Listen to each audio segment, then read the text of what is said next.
And now it's awkward.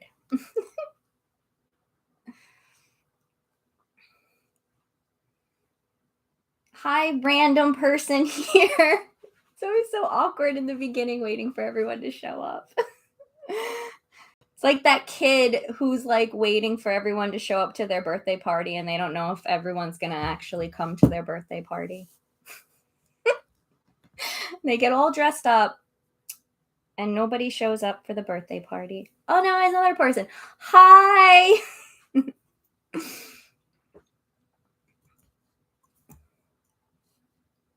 Hello, Christopher.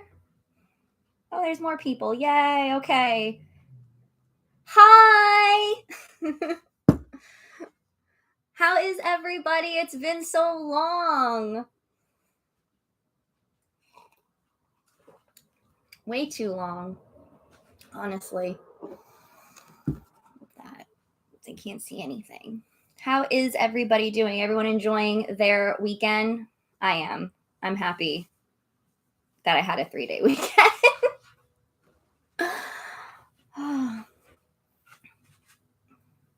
I am back. Yay. I know it's been a really, really long time. I'm happy to be back. It feels really good.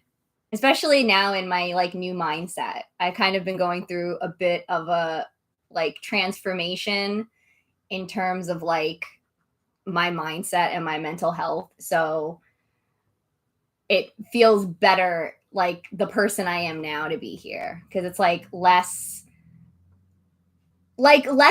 worried, you know? That was my issues with like even with the podcast and live streams was as I always was overthinking everything, you know, how I looked, how I act, what I said. I was like, oh my God, I probably looked so stupid. I probably sounded so stupid, you know.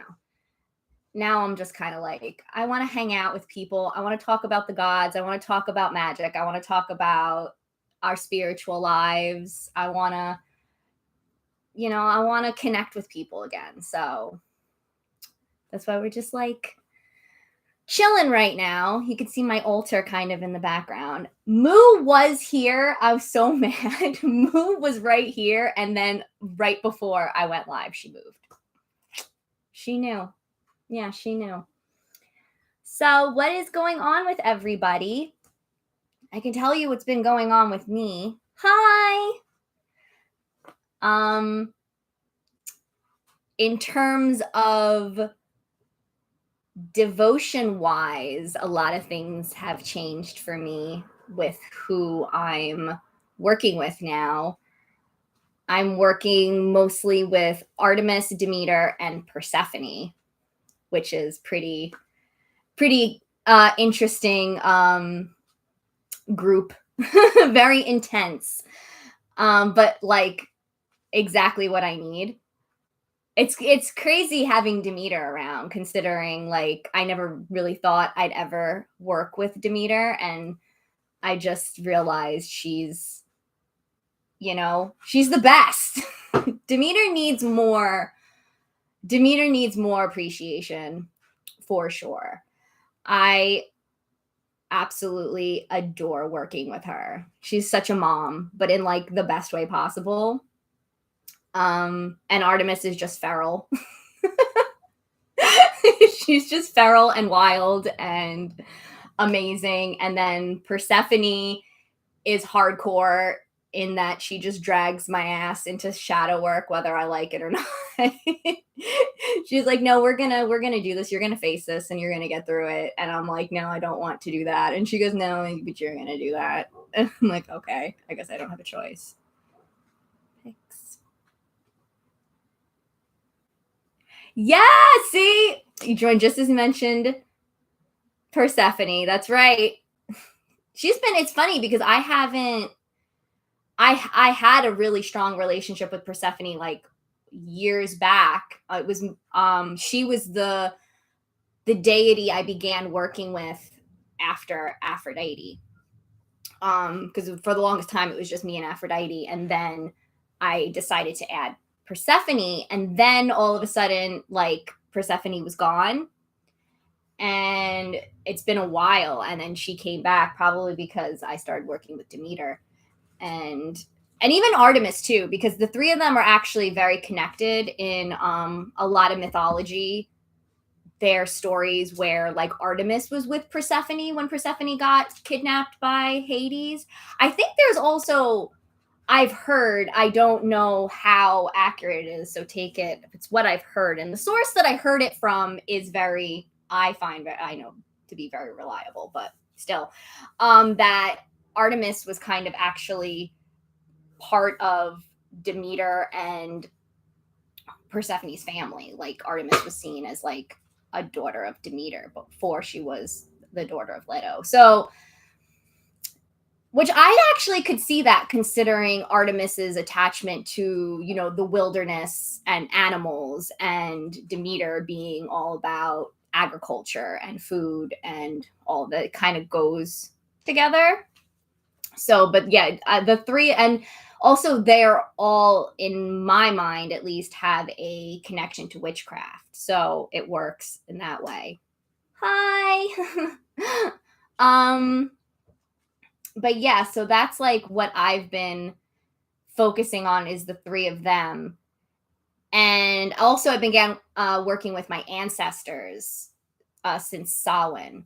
That was a big thing. And it's funny because I'd gotten a tarot reading from Kelly Ann Maddox. I've talked about her a bunch of times. She's fantastic. If you've never watched any of her videos, go check her YouTube out. She's my favorite witch on social media. Like she's a great tarot reader. She's a great human being. Like she's just wonderful. And she's helped me out so much on my spiritual and magical path. I've gotten readings and help from her numerous times, and it's always just been wonderful. So I got a Samhain reading from her at the beginning of October, which was very, very enlightening and fantastic, and was just everything I needed to hear, you know. But one of the things she did say was that it was going to likely get very spiritually loud come Samhain. And that's exactly what's happened between the gods and now my ancestors, because I've opened, yes, hi Rose. Between the my deities and my ancestors, yeah, it's been very, very loud.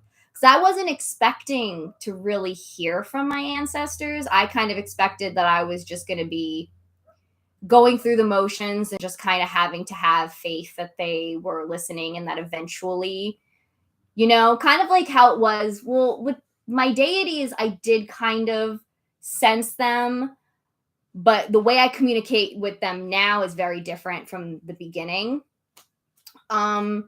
So I kind of was expecting that, but it was right off the bat. The second I reached out to them, they were like, it felt like this sense of like, oh, finally. Like, oh, they were like, oh my God, finally, this bitch.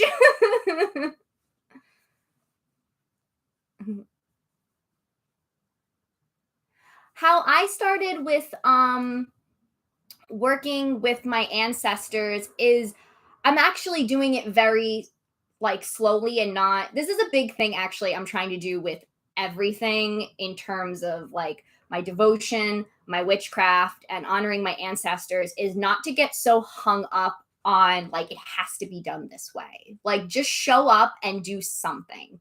So what I've been doing that has been working really well for me with my ancestors specifically is I do morning coffee with them, and I also share any meals that I cook, like actually cook. Like if I'm just like putting pizza rolls in the oven, I don't really, unless they really want that, I'll give it to them. But usually they like when I actually like cook something, they want that. So I'll make like a little portion for them, and I put it on my altar, and I have a candle. If I can move, you can see that candle right there. That's their candle. So I always light that, and then I put the meal on my altar for them. And then in the morning, I make my coffee and then I pour a little bit into a little cup. And I put it on the altar, and then usually I'll sit at the altar and kind of drink my coffee with them. And I've been getting used to like talking to them because it's just been a little weird for me to do that. But sometimes what I do is I have my oracle deck, this oracle deck that I love so much. This is one of the cards from it. The embroidered graveyard oracle, I think it is. I've been using that with them, and I'll pull a card every day and they'll give me. And it's so funny because so far, things that have been like racking my brain, but I don't say out loud, they still like will give me an answer to it. And I'm like, oh my, like, are you listening into my brain? Like, they just know that something is on my mind and that I'm not saying it, but they've helped me a lot.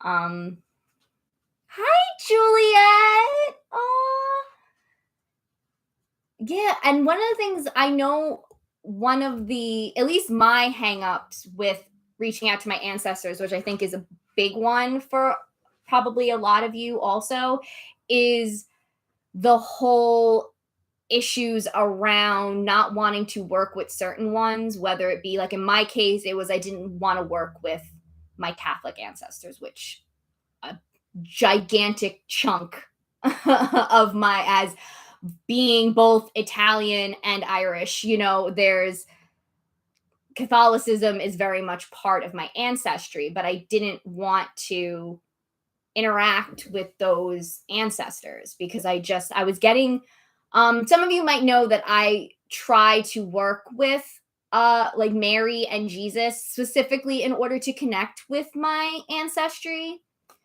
And that was going okay for a while, and then I just started feeling really really uncomfortable. And I don't think it was Mary or Jesus. I think it just I personally do think it had a lot to do with my Catholic ancestors kind of like trying to like you know bring me to God, and away from, the heathens and all that. I felt that.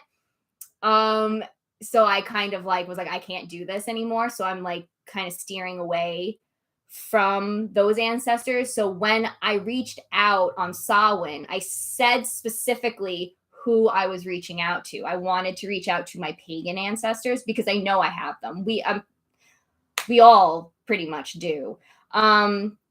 Pagan ancestors or polytheist ancestors, however you want to, whatever you want to call them, reached out to those because I wanted to connect more with my ancient ancestors, the ones who worshipped these gods that I am connecting with now.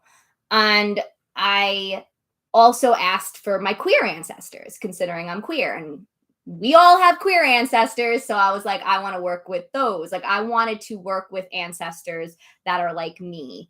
I asked for the artists, the creatives, the poets, and the artists and the writers, and all very specific. I was very specific on who I wanted and who I wanted to connect with. Yeah.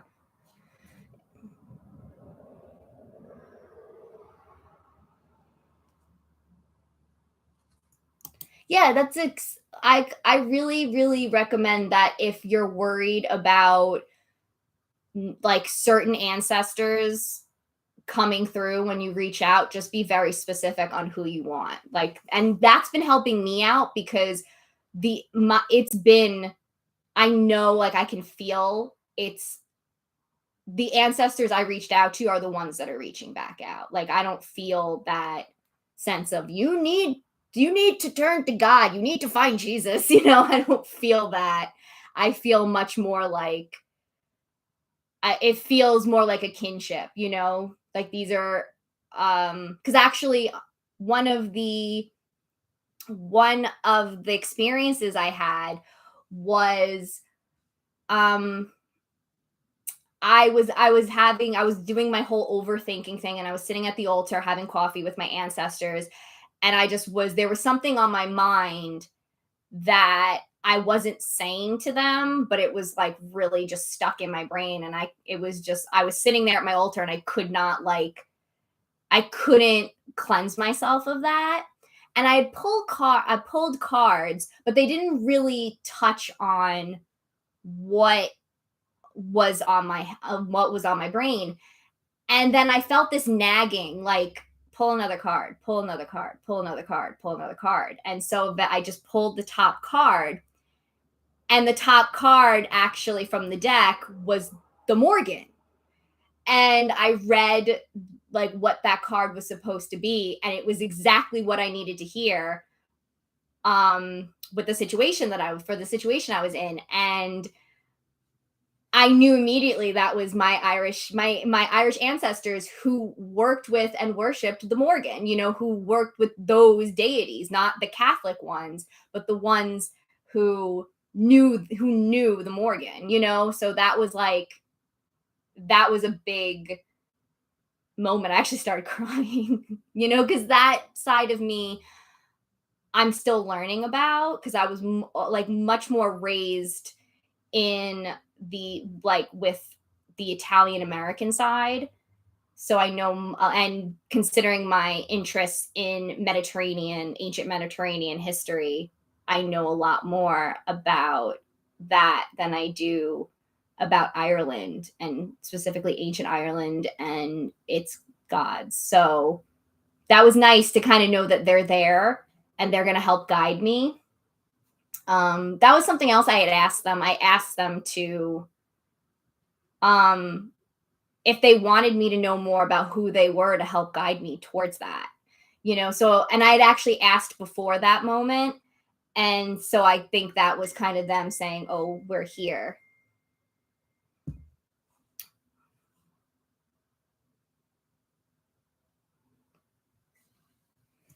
Yeah, I do feel like, because I know I've seen that a lot where people are afraid to connect with their ancestors because of Catholicism and Christianity, and also just there are certain people like that recently passed away that because I think that's what we think of when we think of honoring our ancestors. We think of the recent dead. We think of the people that we knew, or that the people who are still alive in our family knew, like our grandparents, our great grandparents, and so it's like, because I know for me, there's definitely a lot of gray area and issues when it comes to my family that I knew. And I kind of wasn't comfortable really working with them, especially because they are very Catholic. I've talked about it before numerous times on live streams about how my great grandmother, who came from Italy, was like the most Catholic person on the planet. Like she was nagging my mom because my mom took so long to get me baptized, that she literally was like, I will baptize this child myself if you don't do it. Like, she was very, very Catholic. And so the idea of working with her kind of makes me a little nervous, because I feel like she would want me to turn away from the gods and to connect more with my Catholic roots, and I have no desire to do that. Hi, I'm doing good. I'm excited to, be chatting with you guys. It's been so long. So what else has been going on? Oh, thank you. It needs to get redone though. Definitely needs to get redone. Something we can actually talk about a little bit, because this has been, first time, Laura, welcome. Oh, that's actually a good idea, to call my power back. I have not done that, but that actually sounds like a really good ritual to do. I need to definitely do more witchcraft. That's literally my goal And it's what I wanted to do in October. But if you saw any, like, especially on Tumblr, we were talking about it on Tumblr, where I said, I don't know what the fuck happened with October. It was just like a shit show. And it seemed like it wasn't just a me thing. It was like almost an everyone thing. Like everyone was like, this either, it ranged from either people being like, this doesn't feel like October at all, and it doesn't feel like Halloween season and it's going by too fast, or all the way to the end of like people were talking about how they were having like there were breakups happening, there were a lot of endings, there was just a lot of like just heartbreak and loss and devastation and struggles, and a lot of mental health issues. I know that I went through that, and it was like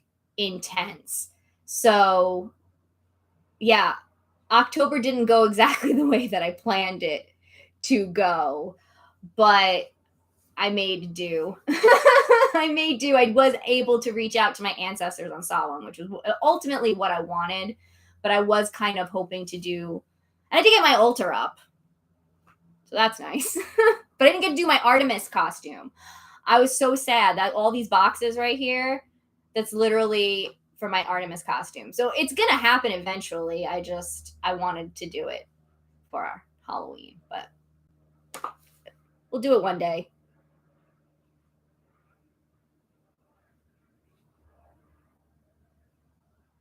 Oh, I had that problem too. I had that's why like my altar, I just put it up because my apartment got redone, so I had to get everything packed up, and then I had to move downstairs with my dad and my brother, and it was kind of hard to, because being in that environment, and then also then I got my job at the library, so it was like trying to juggle all of that. It was really hard to it's been hard to get back into my devotion and my witchcraft. So I've been trying to do it like a little bit at a time, and try not to be so focused on this idea that it has to be this way, or it has to be done at this time. I was actually, something I was talking to Ken about when she gave me my reading, was that idea of just kind of being a little more spontaneous with things. Like if you feel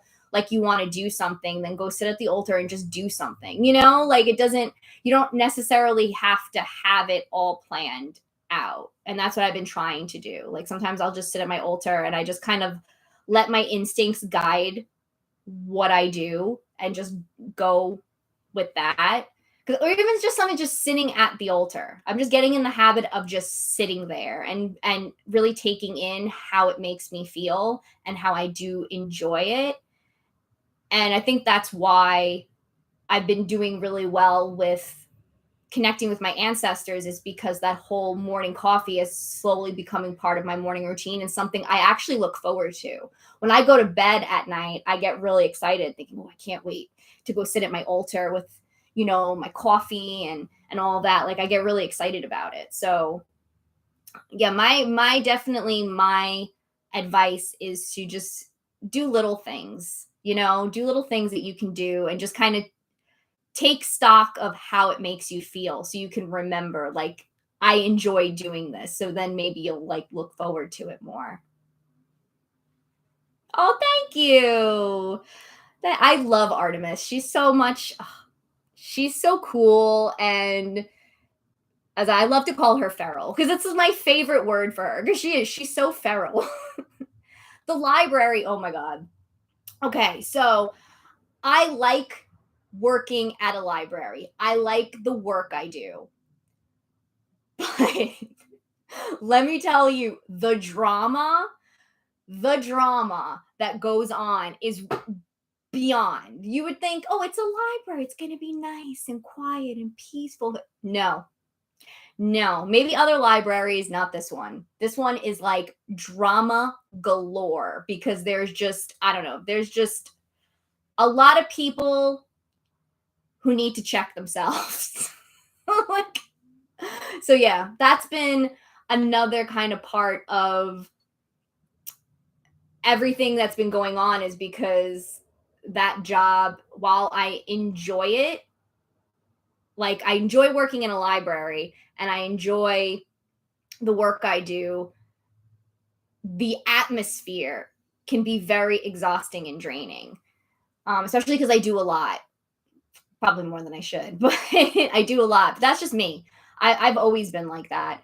Um, so it's a little bit draining. So like, but the good thing about it is, I know work drama is great when, well, it's like any drama. Drama is awesome when it's like you're close enough where you can get all the information, but you're not close enough where you're part of it, right? Like that's the place you want to be. You want to be in the place where you can get all the information, but like you're not part of any of it at all. So you can just hold on to all the information and just sip your coffee like, ooh, yum.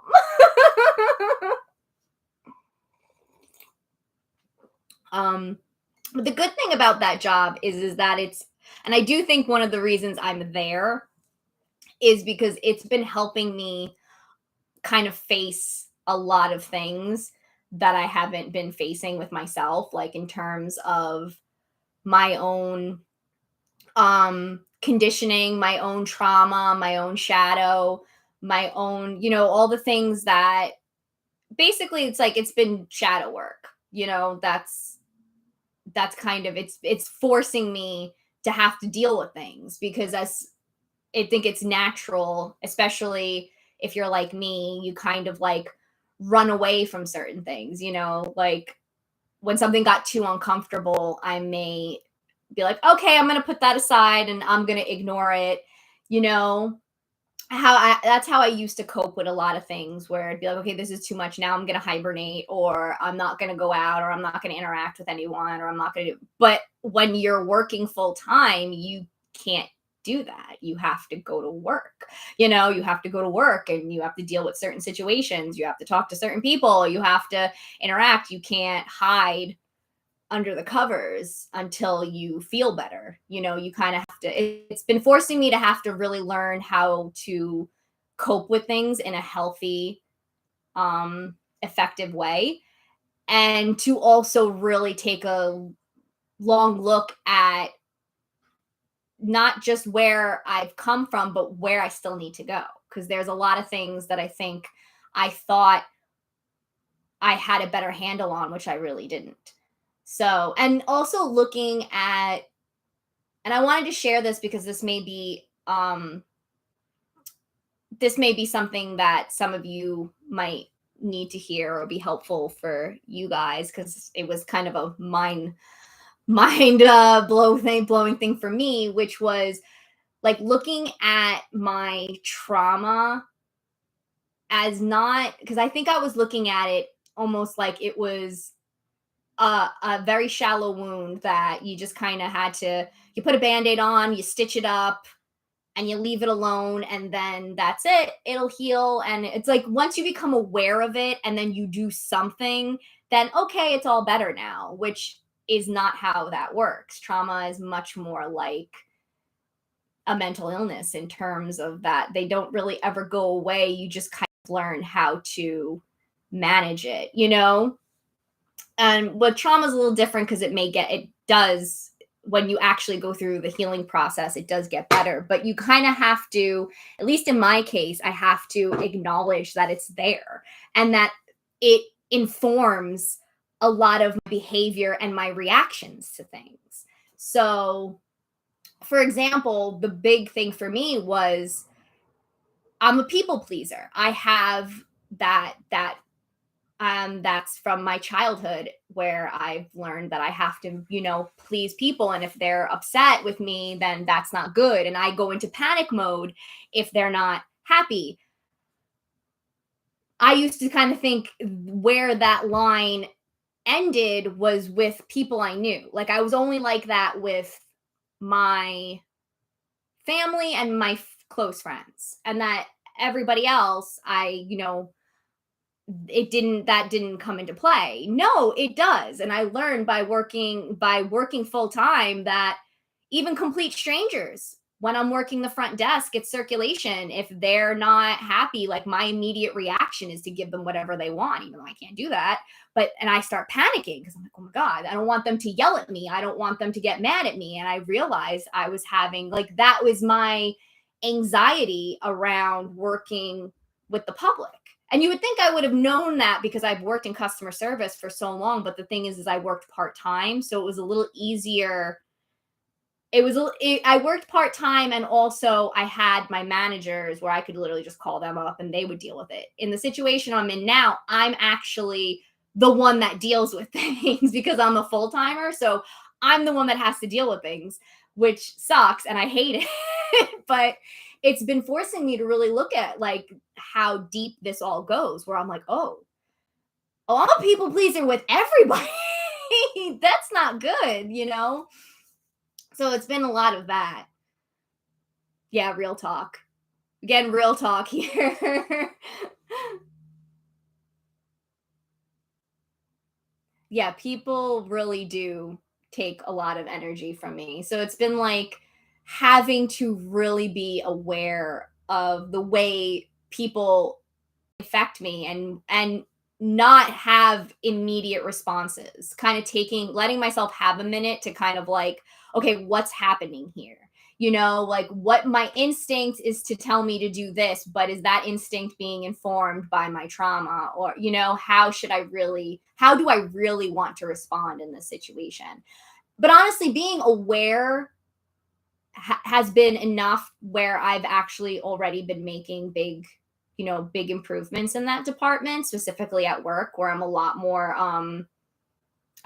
assertive because it's in me. That's the thing about me, is that I'm a people pleaser when it comes to like things that have to do with me. But if it's things that have to do with other people, forget it. I'm a beast. Like, I am a beast. I will rip somebody's head off without hesitation when it's for somebody else. Like if I felt like someone else was wronged or someone else is getting bullied, like I've always been that way. I will, yeah, I will go hard for that. But like for me, no. For me, it's immediate. It's immediate. Like I'm like, oh no, I'm so sorry. Oh, I'm so sorry. Please don't be mad at me. Please don't yell at me. Um, so I've been like, so being assertive is definitely in me. I just have to look at myself the way that I look at other people in terms of like wanting to protect other people. I have to do that for me. It's kind of been like the whole theme, I feel like, of this season has been me trying to have a better relationship with myself. Because I think ultimately I realized that's the key to all of my issues, is I don't I have this internal battle with myself, and a lot of things will be easier and I'll have a lot more healing when I love myself more and am kinder to myself and treat myself the way that I do treat other people. So that's kind of the big epiphany that I've had, really thanks to um Artemis, Persephone, and Demeter, definitely. Right? And I feel like that, yes, the mom friend instinct, that's me. Yes, exactly, Juliet. I was gonna say that. You beat me to it. It's a Cancer thing. It completely is a Cancer thing because we're the moms of the zodiac. It's funny because that very much comes out at work too, because I work with there's a lot of different age groups at my job, and there are a lot who are younger than me, and I immediately am full on like mommy mode with them. Even though they're not that much younger than me, like they're ones that are like they're in their 20s.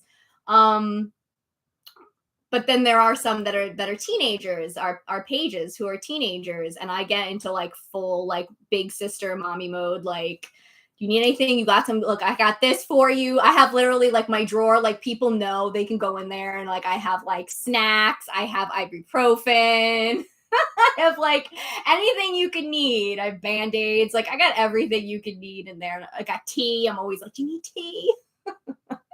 That's just me. So yeah, like, and I do feel like that's a very common thing for people with anxiety is it's like when it's other people. Because I even remember, like, I have, which I'm sure a lot of you also relate to, I have phone anxiety. I don't like talking on the phone, and I don't like making phone calls. Like, I hate it. But and I if it was for me, making an appointment for me, I would either take days to do it or I just wouldn't even do it at all. Like I would just be like, well, I don't need to go to the doctor, whatever, I'll deal. Or I don't need to go to the dentist, whatever. But moo, if it's moo, I'm on that phone so fast, calling up, going, I need an appointment for my cat. Like I'm so, when it comes to her, forget it. But for me, no, like, mm.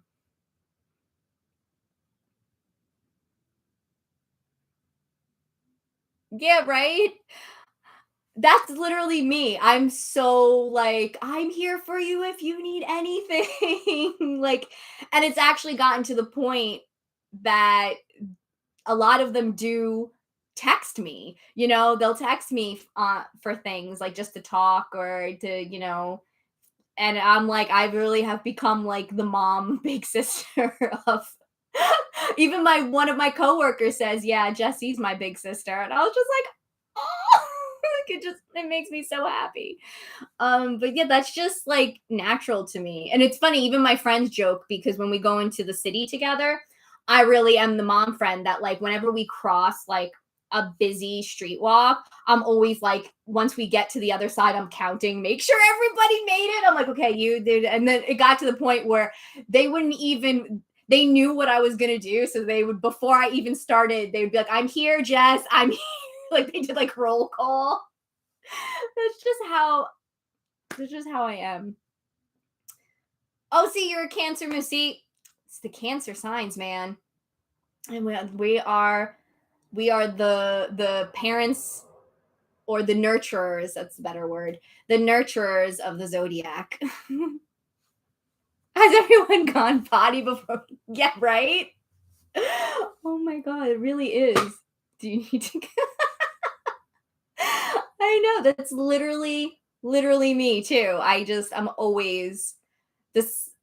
I picked up food for one of my coworkers, and I was so happy that she actually asked me. And she because she doesn't like asking for anything, but she's like, "Are you gonna be like anywhere before work where you can get food?" Because. And I was just like, "I got you, I got you." Actually, I was going to get gas anyway, so I was just like, "I got you, I got you." I love taking care of people. I really do. I really just love taking care of people, which I need that energy for me. See, that's where this comes in. That energy of taking care of people, I need to give to me. That's that's the problem here, and that's what I'm working on is saying those things to me. Like, Jessie, what do you need? Jessie, do you need anything? It's okay, Jessie. Like I need to do that for me, and that's yeah. And that's something I think is also very Cancerian. We don't look out for ourselves at all. Because the problem too is we get very we want people to take care of us the way we take care of them, but the problem is that not everybody is designed that way. Some people can't do that, but we want them to do it without us asking them to do it. That's one of Cancer's like downfalls.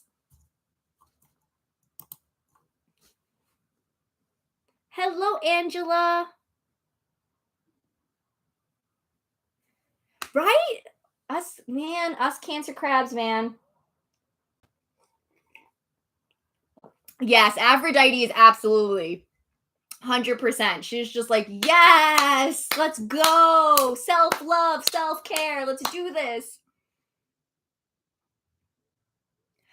That's a big thing. I've seen that where the and I think this goes back to what I was talking about before with the idea of like trauma goes deeper than we think it does, where it even shows up. And I actually really want to do a podcast episode on this, is how essentially like trauma and our mental illnesses affects how we interact with the gods and how we look at the gods. Because just as Angela pointed out, like we so many people have a problem even asking the gods for help because of all of that trauma around asking for help.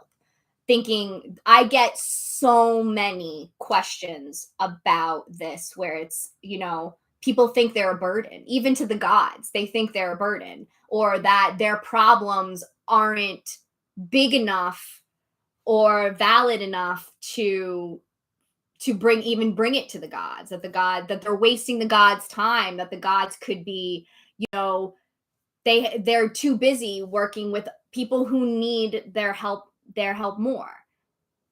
It's such that's something I see a lot, and I'm guilty of it too. That's a um big kind of like, I don't want to say argument because it makes it sound like we're just yelling at each other, but it is kind of an argument that me and the gods have all the time. Is they're just like, why won't you ask us for help, or why won't you trust in us that we are going to take care of you, that we got you, that we're going to protect you? Like, the theme of surrendering has come up multiple times, like throughout my whole time working with the gods. It's not even a new thing, but it was funny. Persephone spat out, there's a card in the deck that I was telling you guys about, that's called Surrender. And it's funny because it's the fates too on it. And Persephone spat that one out me multiple times. Like, it flew out of the deck at different occasions. And I just knew, because this is the argument me and them have all the time, which is, you need to just accept the fact that we are here for you, that we love you, we're going to take care of you, and we're going to protect you. Like, what is the issue here? And it's even funnier. I feel like it's even funnier when it's me, because here I am. I have my Tumblr, my podcast, my live streams where I'm like, the gods love you. They're there for you. Trust in them. And I'm like, and the gods are like, you can believe that we're there for every other worshiper, but not for you. Like, what makes you so special that you don't get our love, attention, and protection? Like, what?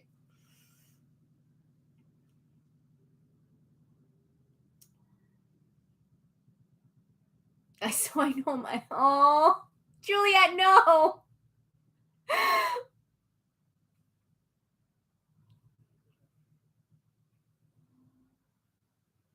Oh, I love it. My favorite thing, I think it's my favorite thing in the whole wide world, is when the gods use me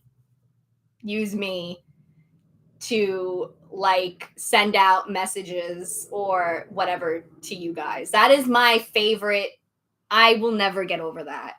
Or like when the gods literally will direct people my way just so that, I could spit some truths at them and tell them what they need to hear, even though, I mean, a lot of it is also like I'm saying it because I need to hear it too. I think that's why they like when I do this stuff, is because it's like we all get to sit here, including me, and hear what needs to be said.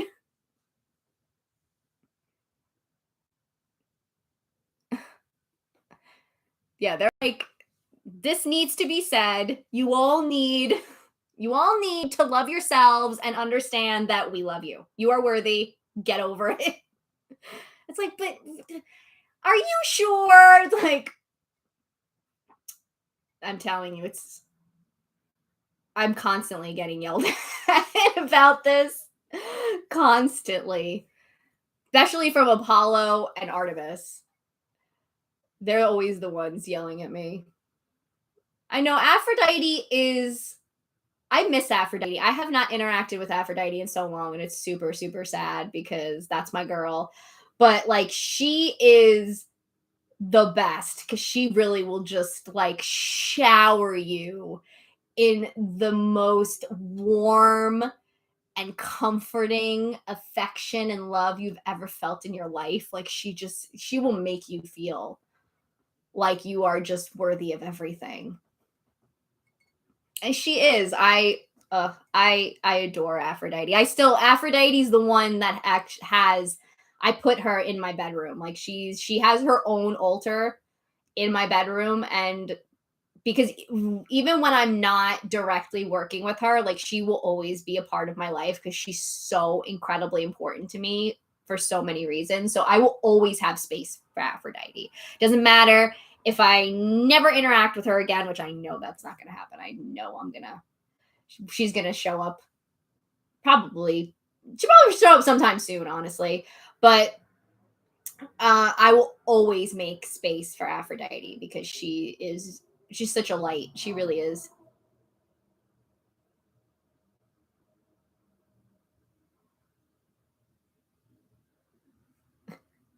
But yeah, that's something I definitely want to talk. I want a podcast episode about because I feel like all the questions that I get, like 95% of them comes from the way people view themselves. And typically, a lot of that stems from trauma in some way, you know? Um, and because that's what I see it because I have it. So I see it where it's, people they don't feel worthy enough, or it's even the way that they look at the gods. It's not even just how they think about themselves in terms of the gods, but how they view the gods. In that, when people, because a lot of people get very worried that, they're going to do something and the gods are going to be mad at them. That's a lot of that comes from childhood trauma. You get used to, you make a mistake and you get yelled at. So now, of course, you're going to think that the gods are going to yell at you, especially because then you also have the influence of Christianity and Catholicism. Whether you were raised like that or not, there's still that influence because, especially if you were raised in America, that's all throughout our culture. Like, so much of our culture is influenced by Christianity. So, and especially the way we look at religion, that's why we have the issue where so many people that are anti-Christianity and Catholicism, instead of saying Christianity and Catholicism, they say religion, because to them, all religion is just Christianity and Catholicism, which we know it's not.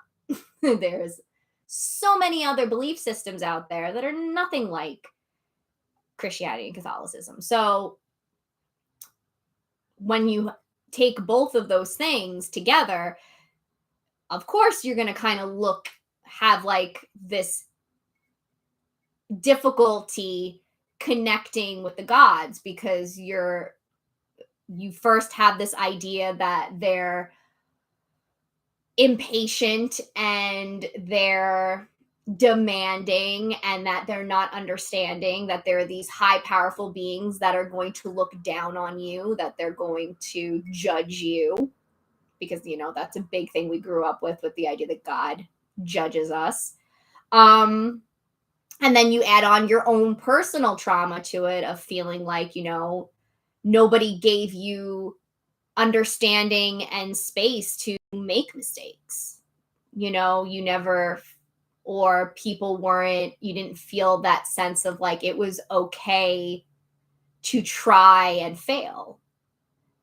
Or, you were so used to having to tiptoe around other people's, typically the adults in your life, tiptoe around their moods and their emotions in order to protect yourself. So it's all these different things that kind of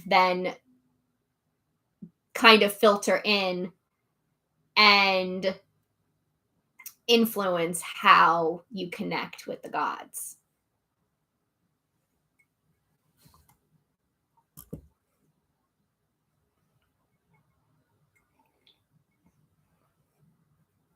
Right?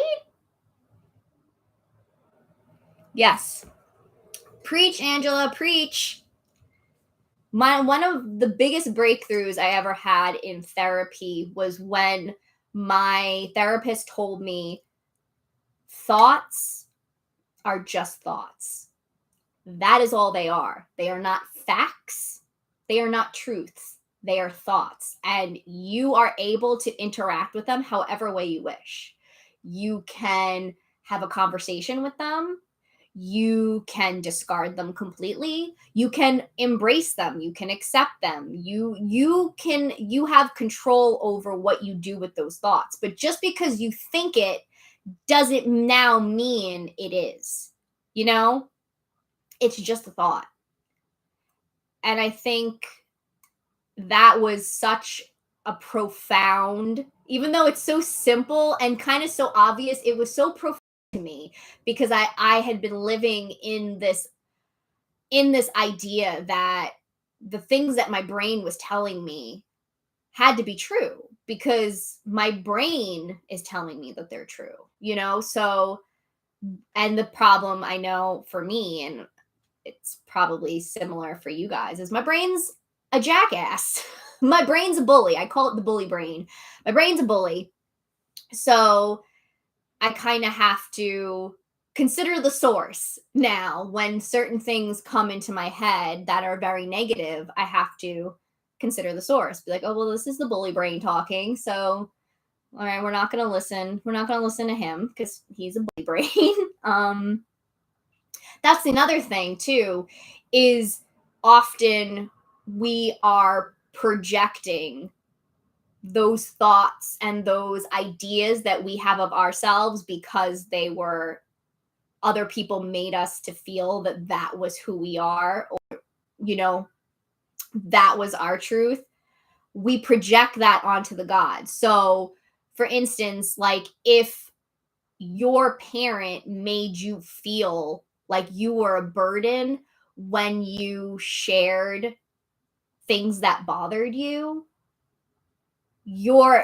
it's not shocking then that you're going to project that onto the gods. You're going to think, well, they're going to think that I'm a burden, or you're going to kind of look for evidence of that. Because I get that a lot too. Questions I get are always people like, the candle is flickering like this. Oh my God, are the gods mad at me? Did I do something wrong? The gods mad at me? Because your brain is designed to always see, in terms of Taylor Swift's lyrics, it's me. Hi, I'm the problem. It's me. Your brain is designed and conditioned to think that you are always at fault, that you have done something wrong. Somehow. You don't even know what it is, but the only thing you know for sure is that you fucked up some way, because that's what you do. You fuck up. So clearly anything that happens now, you're looking through that lens of the gods are, it's only a matter of time before the gods get mad at me because I fuck up all the time.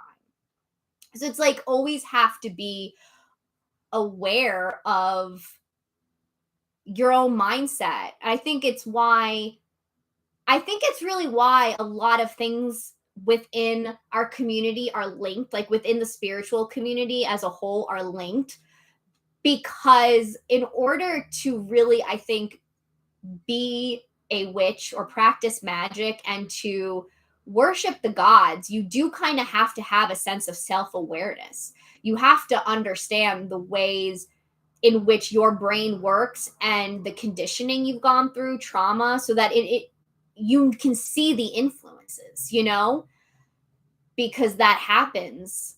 You know, you especially when you worship, is because a lot of it is internal.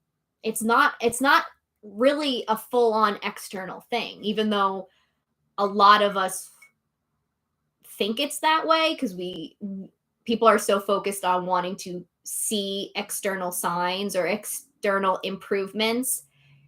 in the environment when you worship the gods. And it does happen. I've gotten external signs from the gods, but at least in my experience, most of everything is very internal. The work that I do with the gods is all internal. It's really about teaching me to cope with life, to live and to live happily, to have a life that I'm proud of and to live my truth and to be at peace with me. That's kind of those are the goals with my relationships with the gods. It's not to wipe out all of the obstacles in my way. It's to teach me to deal with the obstacles when they come up. So it's important to kind of understand yourself and to understand your own makeup, because that greatly informs how you're going to interact spiritually, whether it be with your ancestors, with the gods, with spirits, with magic, with nature. It's all going to inform it, because if you have this complicated relationship with yourself, it's going to affect all these other things you try to do.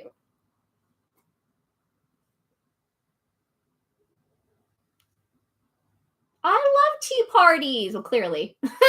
Clearly.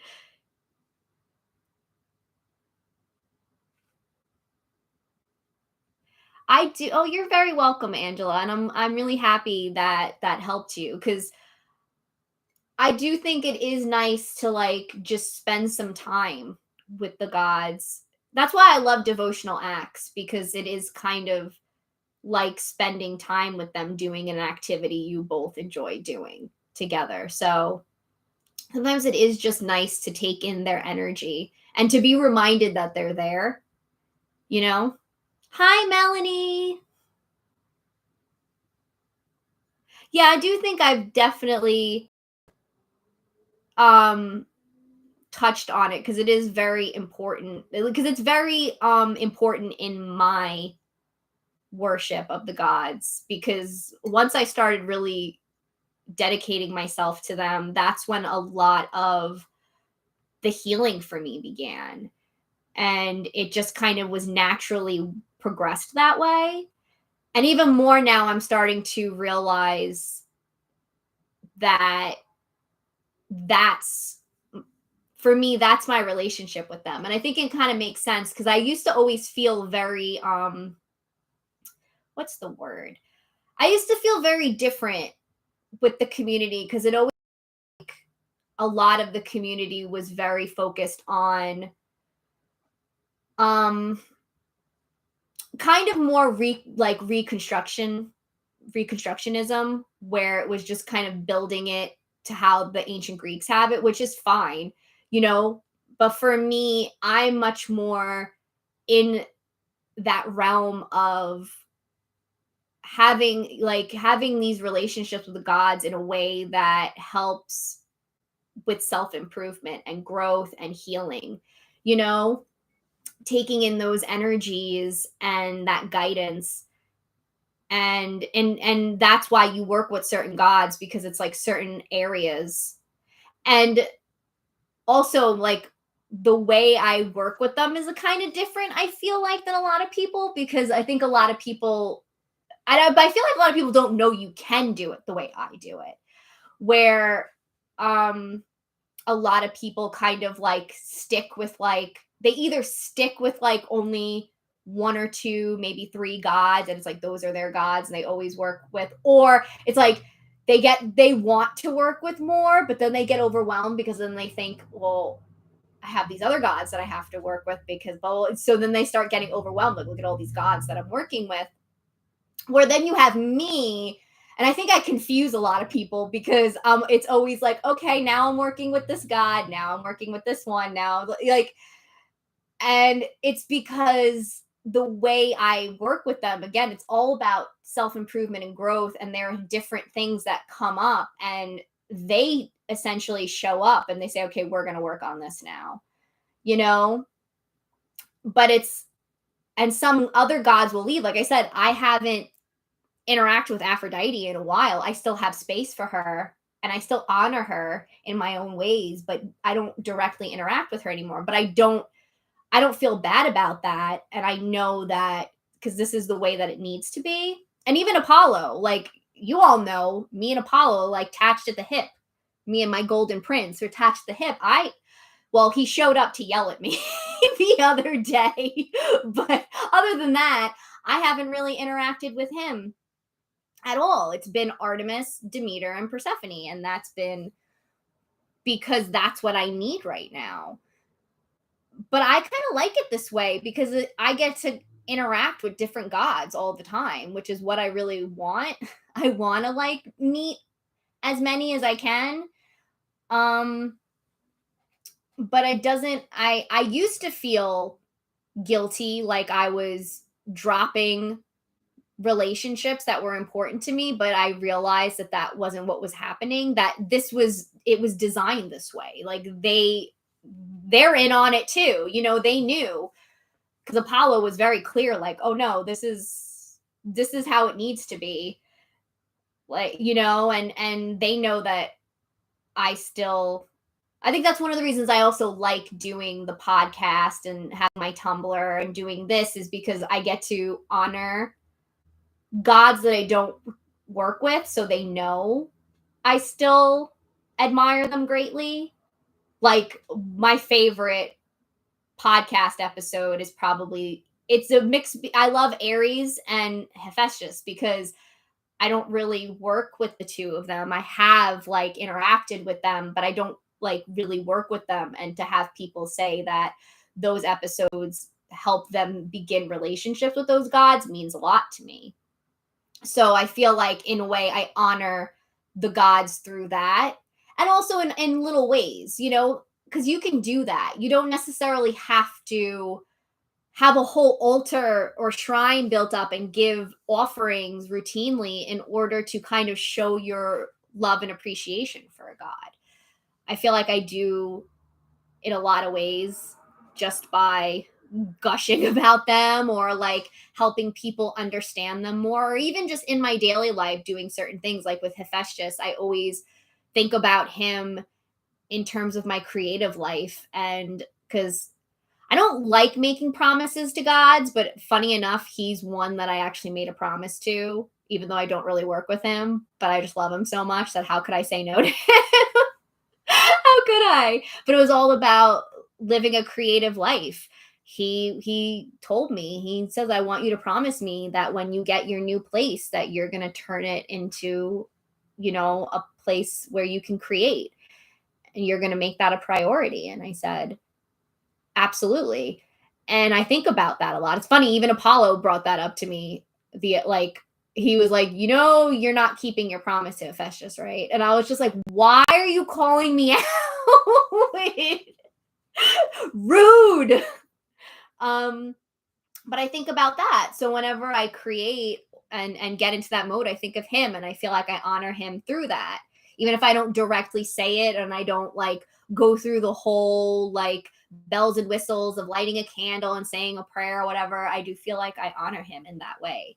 So yeah, that's my 2 cents on that. The idea is like there are multiple ways we can work with the gods. It doesn't have to necessarily be that very stereotypical way that people know of where you kind of choose the gods that or they choose you, however way it happens, and then you stick with them forever, or it's you have to abandon them in order to start working with another god that may be really relevant to you in the moment.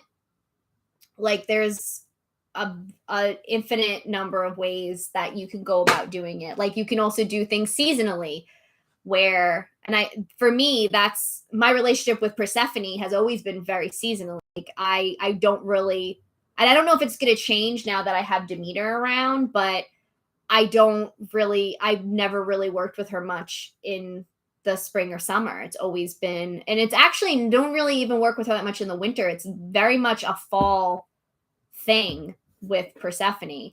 And Artemis, Artemis is always around, but I've noticed that she tends to be more like she elbows Apollo out of the way, especially like in the winter. Um, and then Apollo makes his return, his grand return in the spring, and that's kind of how it works. And then like freaking Hermes just shows up whenever the hell he wants. He'll come out of nowhere and prank me or like, tell me a joke and then skedaddle out. Hermes, my relationship with Hermes has always been very like, what's the word I'm looking for? Like just unconventional. It's not, I rarely ever have like, I do have a statue for him and everything, but I like rarely have ever had like any like space for him, but he never cared. He would just show up and do his thing. And sometimes he'd ask me for something and then I'd give it to him. And then that was all I needed to do. Like, that's the other thing. Like, all the gods are different. They all have their own personalities and their own wants and their own ways of being honored, and also their ways of helping and guiding us, that some don't need all the bells. They don't even want it. Like Hermes has always kind of been that way with me. He just showed up. I didn't even ask for him. He just showed up and was like, I'm going to help you get over your anxiety, your driving anxiety. And I didn't ask for him. I didn't even give him anything. He just did it because he wanted to. And well, because he also did it in a way that was going to best amuse him. So he did get something out of it. He got amusement for himself. But yeah, like he's always been very casual that way, where he never needed, he's not very high maintenance, unlike some gods. I wonder who I could be talking about. You freaking Apollo. Oh my god. He's high maintenance. Artemis isn't really high maintenance at all. She only sometimes will get a certain way, because she, twins. So she sometimes will get a certain way if Apollo is getting too much stuff, and like she'll ask for something, and if I like, because there's a whole thing with the deer antler. She wanted a deer antler, and I was like, what am I supposed to do with a deer antler? And she was just like, give it to me. That was the whole point. And then I was like, I don't know. And then I had already gotten Apollo a bunch of stuff. She's like, oh, I see how it is. You can get Apollo this, and I can't have a deer antler. So clearly I had to get the deer antler. Oh, that's what happens when you work with twins. Yeah, okay. I'm missing all this chat.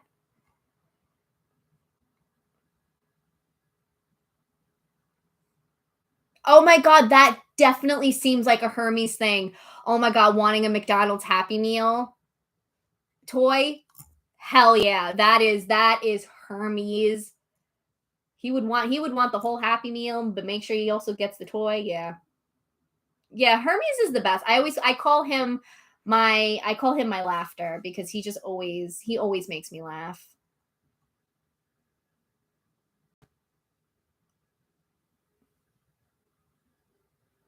Are we talking about how we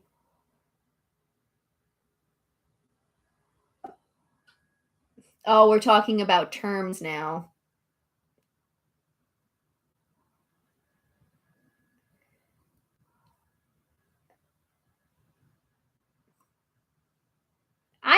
For me, I think you can call yourself a Hellenic polytheist if you work with the Greek gods to some extent. Like, especially if they're like your primary pantheon that you work with. You don't have to work with all of them. That's just too many. But Hellenic pagan works too.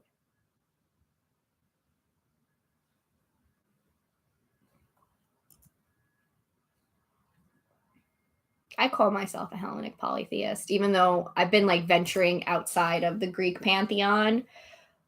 But it's so funny. I always just find my way back to it. I don't know if it's just like I'm trying to venture into like, working more with like the Irish gods, like I definitely have been kind of slowly honoring Bridget.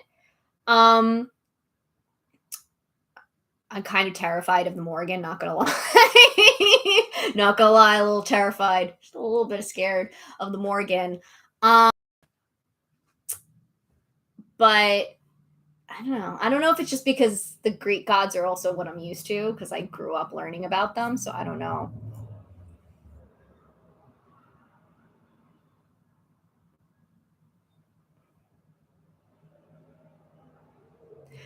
She scares me.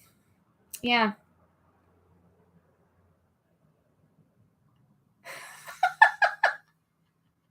You think I'll deliver it? I'm a busy woman. Put it in the mail. That sounds like Hermes. He's so funny. He cracks me up every time. I love Hermes with Apollo though is like peak comedy. Peak comedy because he just loves bothering. He just loves bothering Apollo. Apollo's just like, "Oh my god." I have this like I guess I'd call it, it's weird to call it like my UPG, where I like to think that Hermes, his whole little like joke is he likes to pretend that he's Dionysus's mom because he raised Dionysus. So that's like, I just always imagine that he's just like, well, as a mother. I was like, that's not how this works. You're not his mom. He's like turns into like just full mom mode. Like, have you ever heard that what is it? That thing, a sound on TikTok. I don't have a TikTok, so I've heard it on Instagram, but I'm sure it's on TikTok with whole the guy's looking for his son. Excuse me, have you seen my son? He's about this tall, clearly gay, but we haven't had the talk.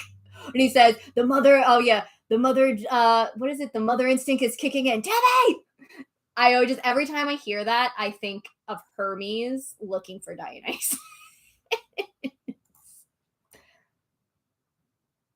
Bye, Melanie. Thanks for hanging out. That's true. Apollo and Dionysus. Well, no, the best Apollo, Hermes, and Dionysus.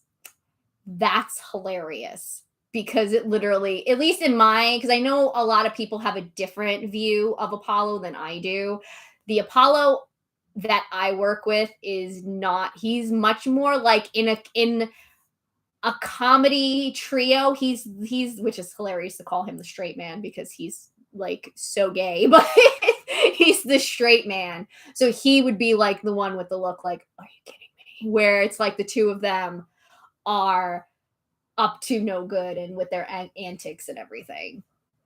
That's but I know a lot of people see Apollo as participating in the antics, and that's cool. That is personally not the Apollo I work with. He's a little more, yeah, he's a little more like serious. Oh my God. I have a friend who works with both Hermes and Loki. And I, I'm like, I don't understand that. Good luck with that. Because, nope. Hermes is enough for me. Thank you very much. You know who else though, who is hilarious and absolutely a trickster who does not get enough credit for either? You know? To guess. I want everyone to guess. Who do you think? Who do you think is hilarious and a trickster, but who nobody? Oh, Arista. That's not who I'm thinking of, but that is a good guess. I could go with that. We have been talking about them. I will just say that's the hint. We have been talking about them. They are hilarious. And actually was considered, ancient writings do call them a trickster. So Juliet got it. Aphrodite, 100%. She is so fucking funny. She is so funny. And yeah, there are ancient writings where she is called a trickster. And yeah, I love Aphrodite because the more you read, she's the best one actually to research, because she's the one that you are like, oh my God, like you are constantly learning new things about her that you never would have guessed. But then you think about it and you're like, wait, it kind of makes sense. But yeah, Aphrodite cracks me up all the time. Like the things that she just will come out and say. Like me and Nathan have had this conversation. Nathan is Theo Crow on Tumblr. I know most of you already know, but figured for some of you who know, I'm just throwing a random name out there. He's my bestie, and yeah, he tells me some of the things that Aphrodite says to him, and I'm just like, oh my God. She's so funny. But yeah, I see her more as like, if you want to talk about a comedic trio, I throw her in there instead of Apollo with Hermes and Dionysus. And then you can even have Ares, because Ares is just himbo energy to the max. So Ares is hilarious also. But yeah. Yeah. Yeah, I think Ares is like the god of himbos completely. So, but a lot of the gods are actually really, really funny. It's interesting that actually we're talking about this, because they just looked back on a post that I made on Instagram where I shared memes, and I specifically talked about how humor is very important to me in my relationship with the gods, and that's something that I think, again, it goes overlooked, or people don't realize that they can have those kinds of relationships with the gods. People think it has to be all like, oh, so serious, when in reality, like we were talking about, like, they have great sense of humor. Actually, somebody else who has a great sense of humor is this guy right here, Big Papa. Big Papa is hilarious, and he loves to laugh. He loves a good joke. He's got a booming laugh that's like thunder, but he's funny too. Zeus, actually, me and Nathan were having a whole just a funny discussion, because I was saying how, it's been Demeter, Artemis, and Persephone in my house, and that's it. And I'm like, yeah, nobody else. Oh, I haven't seen much of Apollo. And Nathan goes, well, do you blame him? He's probably so scared. They probably scared him away. And then I was joking, and I said, yeah, none of the male gods have been anywhere near my house since the three of them showed up, except Zeus. I'm like, Zeus is the only one. And I said, I bet you he's got to like say affirmations in the mirror before he shows up, because he's so scared. And then Nathan's like, oh yeah, he probably has to like treat himself to ice cream, and like Hades and Poseidon like comfort him, like, they're there, buddy, it's okay. I'm like, yeah, Hades, it's like the one time Hades will actually be really understanding and comforting with Zeus, because he understands, because he's married to one of them. So he knows how scary she is. I just have this UPG that like Zeus is terrified of Artemis. That's why he let her go live unmarried in the forest and the mountains, because he's like, yes, I love her, but please get her out of my house. She's too scary.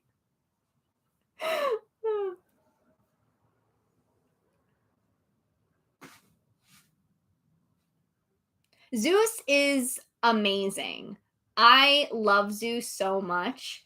He is like the most warm, comforting presence, and like you feel so safe when he's around. You know, it's like it's exactly, at least for me, it's how you should feel when you're with your dad or any kind of like father figure. Like that's like that kind of archetype of the father is that's at least how I my interpretation of it is that you should feel safe and protected and like taken care of in that, you know, that nothing's going to hurt you, everything's going to be okay, that kind of presence. And that is very much Zeus. He's a very he's another one that gets a bad rap, and I just wish that more people realized how amazing he is and how like I don't know. I could go on and on about Zeus as I have a million times on my Tumblr about how he's a fantastic father, he's a fantastic leader, and also kind of how his whole story is sad too. Like his position is really it's sad, and he sacrifices so much for all of us by being the king of the gods and the leader of the fates and everything, and that his job is actually really really hard and heartbreaking. Yeah, I have like a whole whole like essay on it.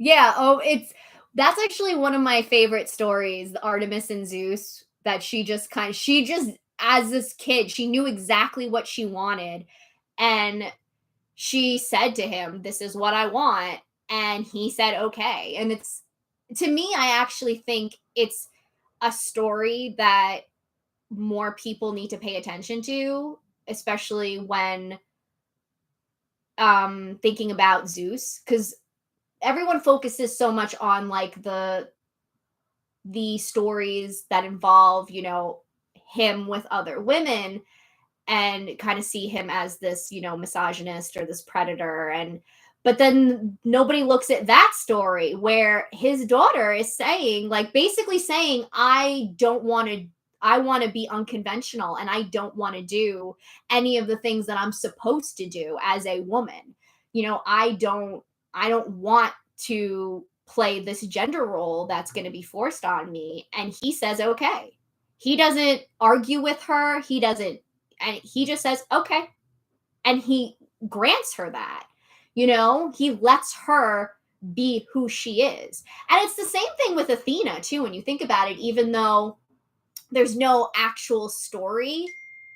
Um, there's no actual story like there is with Artemis, but Athena is unconventional as well. Athena is a woman, but she's very much plays in the realm of the masculine. You know, so she and he lets her. Not only does he lets her, but he celebrates her for that. She's one of his, you know, one of his favorite kids and kind of is, you know, his right hand and everything. He lets them be who they are. And that's something that goes completely nobody wants to think about that when they're trashing Zeus. My mother is texting me about ice cream, so excuse me. Ooh, yeah. Like, who doesn't want ice cream, right? Like, it's always funny to me when my mom's like, "Oh, do you want something from there?" I'm like, hello."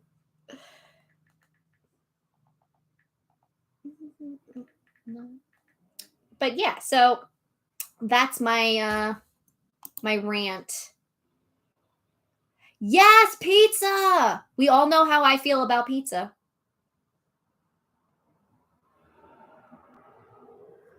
It's not cold here.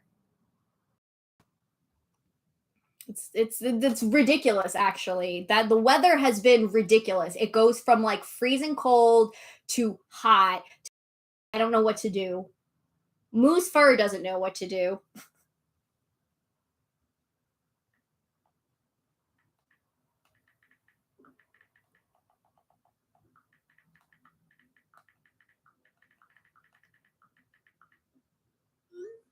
Okay.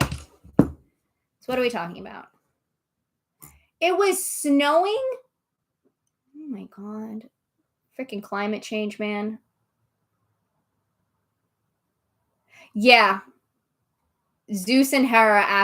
Hera also is in there as well because she just gets seen as like, the problem is people are taking it so literally and they don't look at it as a narrative, and they also don't, they're forgetting context completely. Like, this is not modern stories written by modern people for modern people.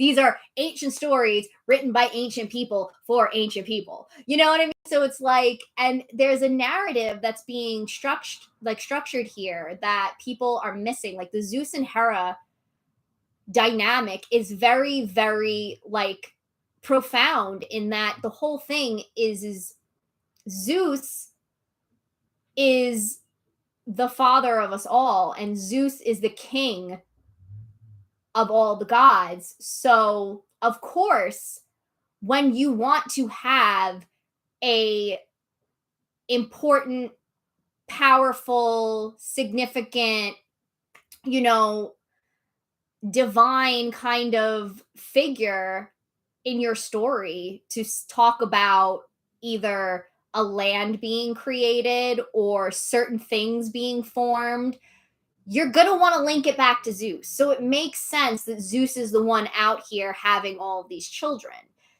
because it's about linking it back to him. It's about legitimacy. And then Hera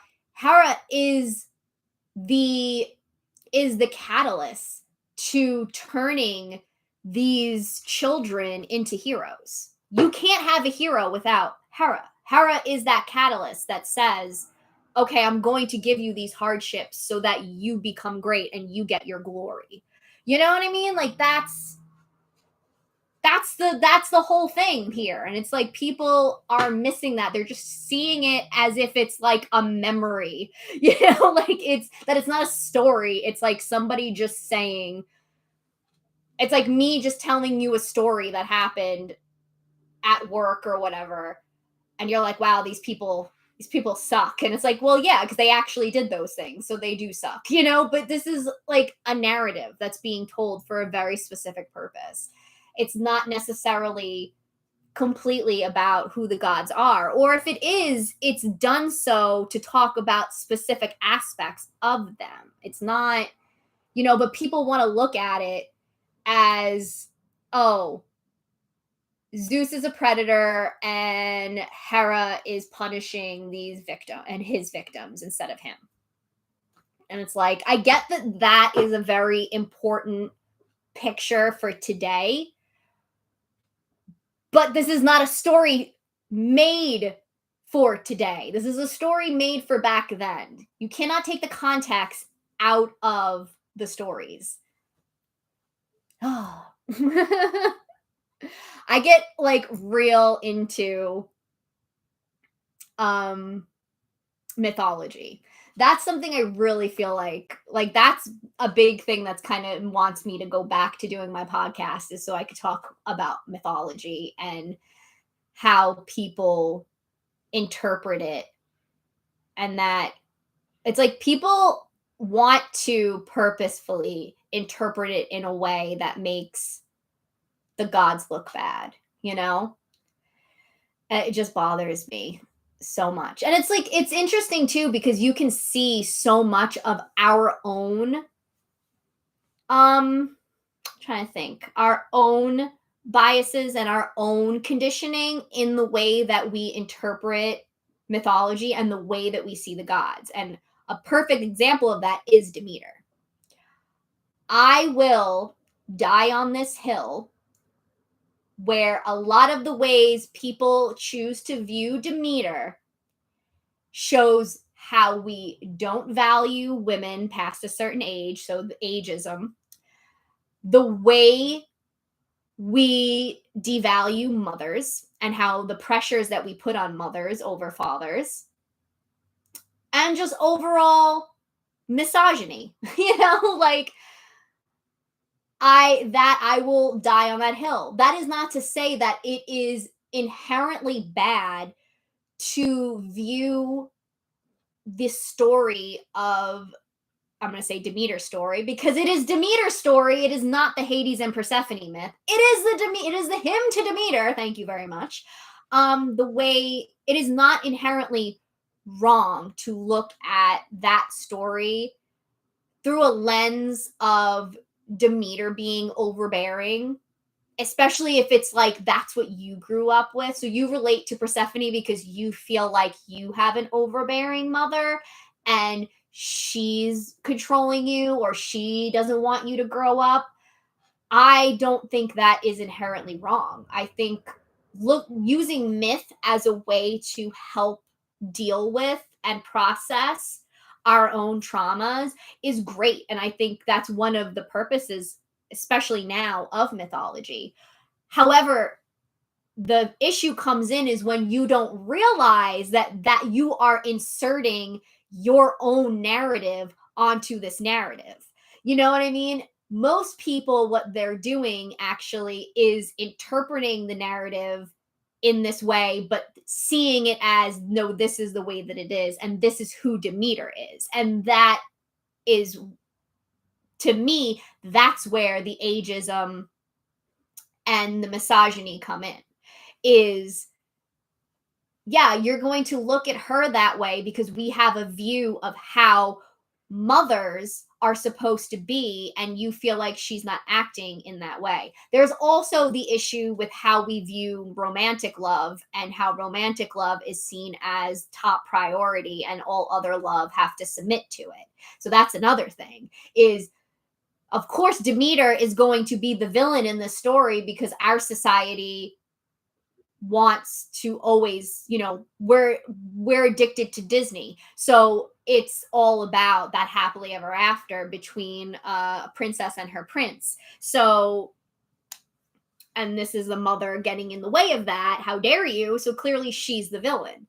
When in reality, how you can interpret her story is much more like she's protecting her daughter from the dangers and the hardships of womanhood, especially back then, where you were married off and then all you were expected to do was to produce children. That's it. You were a baby machine, and that's it. You had no identity outside of that. You had no desires and wants and needs outside of that. You had to just be a good wife and a good mother, and that was it. That was all your purposes. I think Demeter, personally, the Demeter that I know, wanted to protect her child from that. Similarly, the way that Artemis was protected from it. Now I'm getting heated. Nobody shit on Zeus for letting Artemis be unmarried and go run around in the forest. Granted, I know she specifically asked for that, but Persephone, if you look at the myth, Persephone wanted to go home. Persephone didn't want to be in the underworld. She wanted to go back to her mother. So why is Zeus celebrated and Demeter's villainized from wanting to protect her daughter from the hardships of womanhood and wanting to keep them together? Mic drop. It is so beautiful. I completely agree with you. Like, oh my God. Like, that story has become one of my all-time favorites because I don't think people really understand how profound this story is, especially considering it's from ancient Greece. Like, this is the reality. This was the reality for women back there. Their daughters were ripped. They had no say in anything. Their daughters were taken from them at a young age, just like Persephone. Persephone was not, people seem to think that Persephone was like 19. No, Persephone was younger. Persephone was like 13, if that. She might have even been younger. She was young because they got married when they were young. And they were taken, mothers had their daughters taken from them and married off somewhere, and they never saw them again. It's not like today where, you get married and sometimes you just live right down the road from your parents, or worst comes to worst, maybe you live in a different state or maybe a different country. But guess what? We have technology. We have planes, we have Zoom, we have text messaging. You can always stay in touch. But they didn't do that back then. Traveling was hard and people didn't go and visit each other. So, that was the reality of for mothers and daughters. And daughters had to be taken from their mothers and then thrown into this whole new environment and sink or swim. Now now you have to now be a mom. So to have a story that rebels against that, and not only rebels against that, but acknowledges the pain and trauma that this causes, and to have this goddess rise up and say no, and goes against two of the three kings, and one of them being the king of all kings, who is also Persephone's father, to say, no, you're not taking my daughter from me. Thank you very much. By the way, I am the goddess of agriculture. I am fucking powerful. I will starve everyone and I will ruin both of your lives, because without food, they're not making offerings. So Zeus doesn't get his offerings, and Hades now has his underworld overrun and is now having more work to do because more people are dying. She just fucking ruined their whole career. She's reminding them, I am fucking powerful. Give me my daughter back. And they had to submit to her. And Hades had to do the whole, well, it depends on what story you want to believe, whether he tricked Persephone into taking the pomegranate seeds or she just ate them. But regardless, if Persephone did not eat those seeds, she would have been back with Demeter full time. But she ate those seeds. So then she, and then she being fucking powerful like she is. So that's the other thing. That's the other thing that bothers me. I hate the fact that people, in order to try to make Persephone more of a prominent figure in this story, because I know one of the reasons a lot of people relate to the story and like the story and they like Persephone is because it's a lot of young people who relate more to Persephone and this whole kind of like transition from being a child to adulthood and empowerment and everything. And I get that. But the problem again is that we could look at this a completely different way. Instead of it being Demeter that gets villainized and being shown as being like overbearing and not willing to let go and not letting her daughter grow up, you can look at it as Persephone finding her empowerment within her marriage to Hades. Because I'm sorry, I don't see Hades the way a lot of other people see Hades. I don't think he's this super emo, warm, kind figure. I think he's a lot more cold, a lot more stern, because I think in order to be the ruler of the underworld, you kind of have to be a little detached from emotions, in my opinion. Like, I think that's one of the reasons Zeus fits. Like, I think all the three kings fit the realms perfectly because I don't think you could be a ruler of the dead. Like, I'm not to say like you're mean, but there's a fairness and an equality to death in terms of like, it doesn't matter who you are, you're going to die kind of thing. And everybody has their time. And I think with Hades, it's things aren't linked to emotion because it's just about it's about fairness and equality. And it's like, well, this is your time to go, so you need to go. Like, you can't have emotions of, well, that this person's young, or this person has a family. Like, you can't think of things like that. You have to just, it's much more logical, right? And that's how I see Hades. I see Hades as being way more just logic based and cool headed and much more focused on facts and figures kind of thing. It's not about emotions. So I see him with Persephone in the beginning as not being necessarily like a very warm presence to her. For him, it's much more like, well, I did what I was supposed to do. I talked to your father. Asked him. He said yes. So I took you. You are my wife now. Like, to him, it's like he went through the proper channels, and that's what happened. And for her, she's much more of an emotional goddess. So to her, it's, but I didn't want this. I want to be with my mom. Where's the sunlight? Where are the flowers? Where are the things that I'm used to that bring me comfort? And he's like, he doesn't understand that, because he's like, it doesn't matter. This is your home now, at least for 6 months. Like, you're my wife, and this is.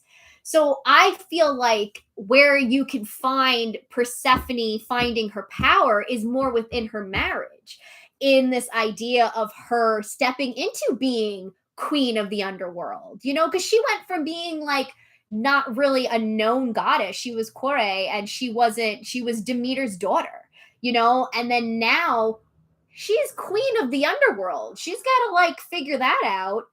And I feel like a lot of where people are missing such potential is in that. Like, this, come on, like almost like very Beauty and the Beast-esque thing where, Belle is very like, she has no problem looking at this fucking beast in the face and saying, hey, fuck you. Like, you have a temper. Hell yeah, I ran away because you suck. You know what I mean? And it's like, it can be much more like that, where Persephone puts her foot down and she's just like, you can't talk to me that way. Hell no. Or it's like, fine, I am queen and I want to be part of all of this. Like, I have a say in all of this, and kind of like, and I think there's like respect that gets, it's kind of like more, it starts out with mutual respect, and then maybe it then turns into admiration and love, for each, like, it's something that takes time. And I feel like that's something that's a potential, and it's that people are so missing that nobody's talking about. It's just always like, oh, Demeter sucks. It's like, it's much more like Little Mermaid as opposed to, Beauty and the Beast, where it's like, but mommy, I love him. But mommy, I love him. And then like, Demeter's like, no, he's bad. You can't have him, blah, blah, blah. Instead of it being like this whole, she finds herself locked in this castle, chained to her uncle, to her uncle, who is not at all what she's used to, and she kind of has to navigate that. So yeah, that is my rant.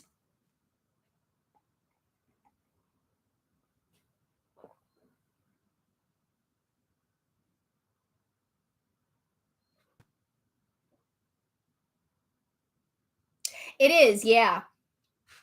It is an allegory for an untimely death of young. Yes, it is.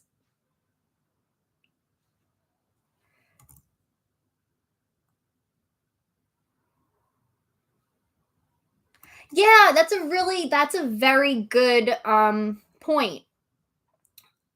I like the idea that the story is also saying that not even Zeus can bring someone back from death. Persephone was of the underworld. There wasn't really anything that he could do. That is a very, very, very good point. And I always like to find those moments in mythology where Zeus has limitation to his powers, because I think it's very, very, very important that people remember that these gods are not capital G God. because people always want to look at any kind of divinity in terms of capital G, where they control everything. In our case, our gods don't. And I think I personally like it better that way. And I think it works better. Because one of the issues that I know even Christians and Catholics deal with is the idea of, okay, if capital G can control everything, then why does cancer exist? Why do children die? Why is there illness and disease and war? And why do these terrible, heartbreaking things happen? If capital G can easily snap their fingers and make it go away, why don't they? And why did they create it in the first place? Because if they're the creator of everything, then they created that. So in our case, we don't have to deal with that because our gods are not the creator of everything. Our gods are participants in this world just like we are. They just have they're just at a higher level in terms of what they can do, what they can control. So there are a lot of things that they just can't do, which is exactly as you said, they can't bring people back from the dead. They can't interfere in that because it's also about interfering with fate. That's Zeus's big thing, at least in the way I interpret his whole narrative and everything, is he's the leader of the fates, which means if fate has it written down, he not only cannot disrupt that, he has to execute it to that plan. And you see that in mythology a lot, especially in the Iliad. Like that's my favorite example of it, is where he he knew how it would. He says in the book before it happened, this is how it has to go down. He said Hector has to kill Patroclus. By the way, spoiler alert. Hector has to kill Patroclus, which is going to enrage Achilles, and he's going to kill Hector. This is the series of events. And he also knew that within that series of events, his beloved son was going to die. It was fated. That was what was supposed to happen. And he wept. He cried. He was devastated. And he even thought, like, I need to save him. I want to save him. And Hera had to remind him, you can't. Because if you save him, then that's going to give all the other gods permission to save their children. And then once that happens, fate is now all out of whack and we dive right into chaos. So Zeus has to be in this position where he can't interfere. He not only can't interfere, but he has to execute. And it's devastating. When you think about it, it's devastating. So I think it's very important to acknowledge all the places in which our gods are limited in what they can and can't do. Because I think that helps us understand them better and understand where they can interfere in our lives and where they can't. Because I know a lot of people have a hard time, understandably. I do too. I do it a lot. And it's something I'm working on, where when something bad happens, we tend to be very like, oh, well, have the gods abandoned me? Or kind of go through a crisis of fate where you're like, are they even real? Am I, or do they even care about me, that because they didn't stop this from happening? They didn't prevent it from happening, but they can't interfere in every single thing in our lives. And the funny thing is, and I've been thinking about this a lot lately, is we don't even know how many times they have interfered in our lives. We don't know, because that's the whole thing. If they interfered with it, we never knew that it happened to begin with, right? So who knows all the ways in which they actually prevented something from happening, or they steered us away from danger, or they blocked us. Like that meme, that meme with the soldier getting like, who knows how many times they've done that for us. We don't know. All we can see is the times that it didn't happen, but it's because it can't, unfortunately. They can't remove every obstacle from our path. And that's not to say that bad things that happen to you are fated to happen. I'm not saying that, because I think that's a fucked up thing to say. But it's just more kind of a symbolism of their limitations, and that they can't just remove every obstacle from us because their powers are limited.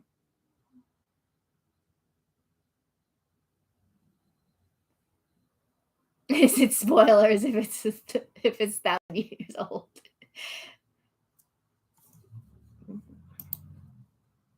Ooh. Oh, well, we're getting spammed.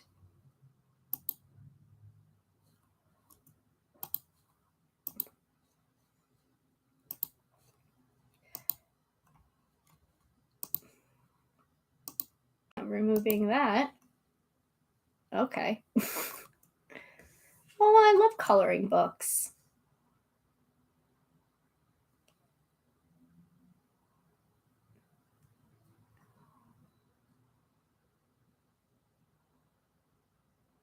Interesting.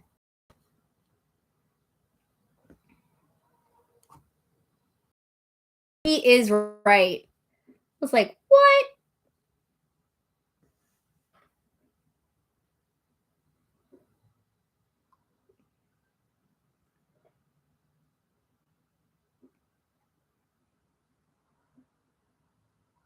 Yeah. I love gods with mythos who have pieces of humanity in their stories. That's like, I wrote a post on Tumblr about it, because it wasn't really a whole post. It was like a little excerpt, that kind of thing.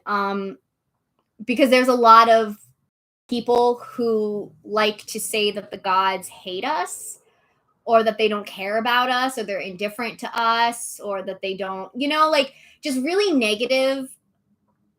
And I was kind of thinking on that, and I thought, well, the realms that the gods represent are all very human realms. You know what I mean? Like, why would there need to be gods of death? Gods are immortal, they don't die. We do. Or of sickness and medicine and health. And again, they don't get any of those. It's all their realms that they rule over they're human. They're human realms. So if they represent those very human realms, why would they be seen as not caring about us or hating us? Like, it doesn't make any sense, right? So I think there's a lot of one of the things that Nathan said that really stuck with me, and this is a great way how I look at myth a lot now, is the idea that a lot of mythology is talking about the ways in which the gods begin to understand humanity better. So the example he always uses is the story of Aphrodite and Adonis, where that was when Aphrodite learned how painful heartbreak is and loss is, because she's immortal. So she doesn't deal with death, but here she fell head over heels in love with a mortal, and he died.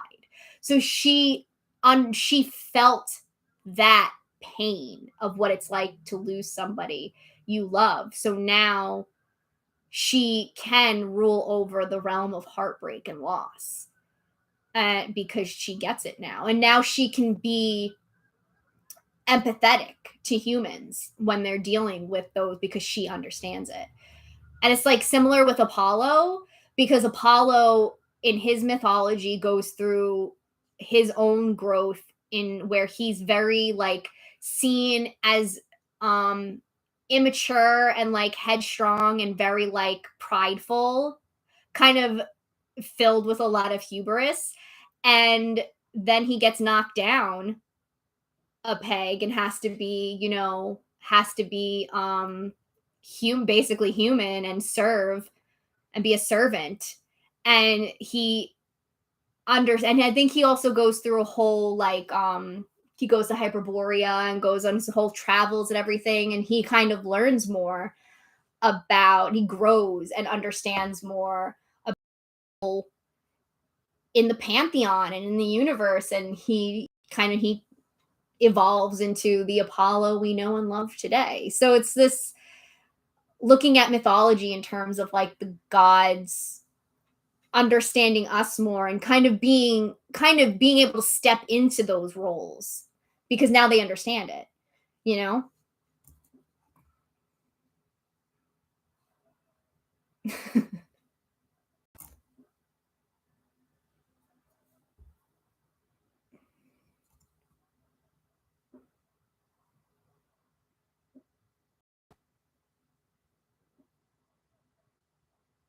Yeah, like that's what you want. You don't want to interact with like a god who doesn't understand, you know? Like never felt those feelings cuz being human is hard and they know that. It's really fucking hard, man.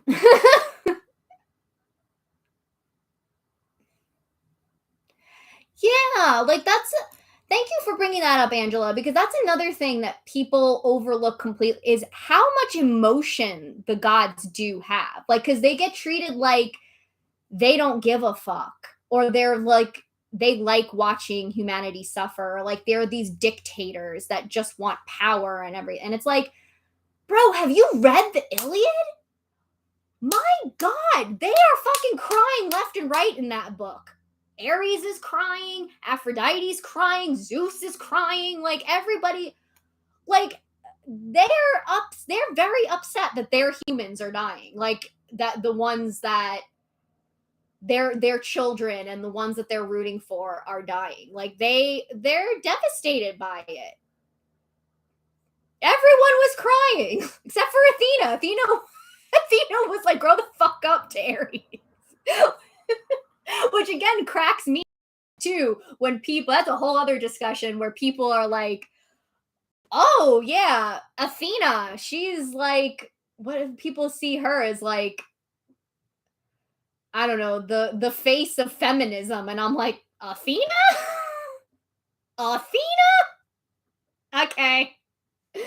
You know, she's so, I mean, I whatever anyone, but I don't see Athena is has always been very like Ares was the one crying on the floor about his, the death of his son, and she's just like, get the fuck over it. Like, what the hell?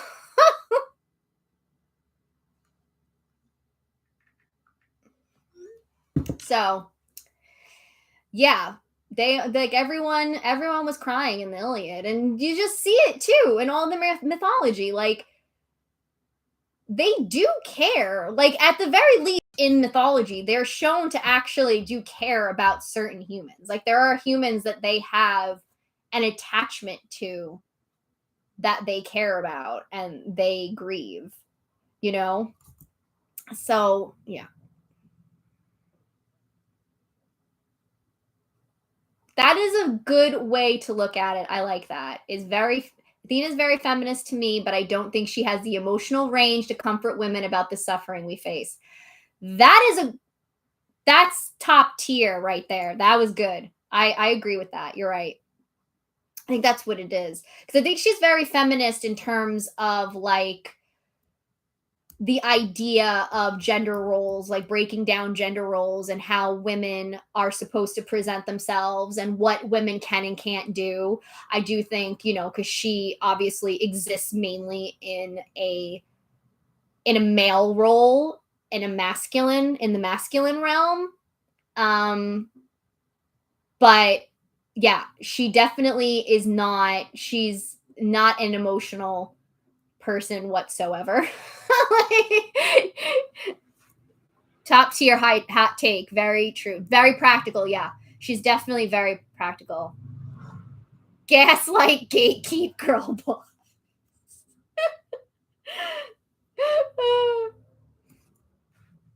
Yeah, like Athena has no time for your emotions. She has none, which is it's hilarious. That's why her and Ares are hilarious because Ares is full blown emotion. Like he's crying, he's screaming, he's yelling, he's laughing, he's like he's doing it all. I love Aries.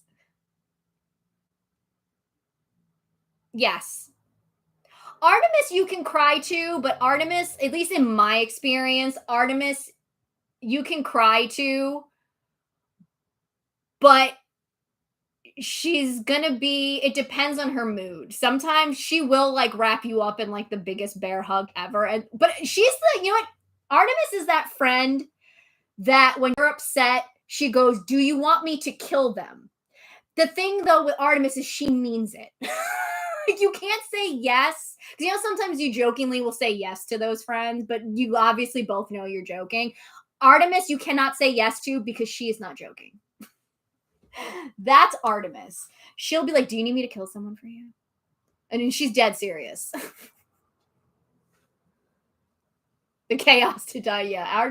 Athena's just like, Athe- my experience with Athena is, yeah, she's much more practical in terms of she doesn't understand the idea of getting upset about something. It's either if you can control it, find the solution, or like move on. Like if you can't control it, then whatever. You know what I mean? Like she doesn't like I've worked with her for a little bit and she actually helped me a lot with my anxiety. She gave me my line, look for the solution, find the solution because she was just always like that, like just find the solution.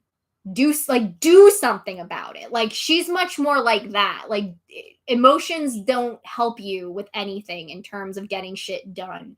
So for her it's like just do something about it. Like either get over it or do something about it. She's very like that, at least in my experience. Practical emotional problem solver. She is a problem solver. She likes to solve problems with her bow and arrow. Yeah, that's how she solves problems. But no, she's Artemis always reminds me of a cat, which is really funny that like cats aren't seen as necessarily being sacred to her because she just reminds me so much of a cat because she's like that where she'll have her moods where like you can't find her. Like she's elusive. Like she'll just won't be around and you're like, I don't know where the fuck Artemis is. Like whatever, okay. And then she'll have other moods where like she is practically like on top of me. Like I could feel her like she's very like needy and like attached. And then there are other moods where it's like she's there but like in her own spot. Like she wants to be near me and by me, but she like doesn't want me to know that. So she's like over in the corner sharpening her arrows. And like I'm reading and she's just like chilling and we're just chilling together. It's very cat energy. She is very cat energy. Yeah, exactly. She would. She'd be like the fuck you doing on my floor. That's Athena. Athena, but it kind of makes sense because it's like Athena, you have to remember Athena popped out of Zeus's brain fully formed, like fully grown. Like she technically didn't have a mother, and she came directly from Zeus's brain, from, the masculine brain. So for her, it it makes sense that she doesn't necessarily have those motherly like I want to say instincts because I don't think that's the right word, motherly urges, and the emotional range because she came directly from the masculine, from the brain of the masculine, and fully formed, didn't have a mom technically, wasn't raised by a mom. So it makes sense.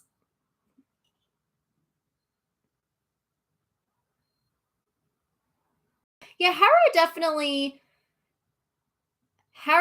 I've only interacted with Hera briefly. She scares me. Hera scares me, Eros scares me, and Poseidon scares me. Those are my three that terrify me. Oh, Hades too. Hades kind of scares me.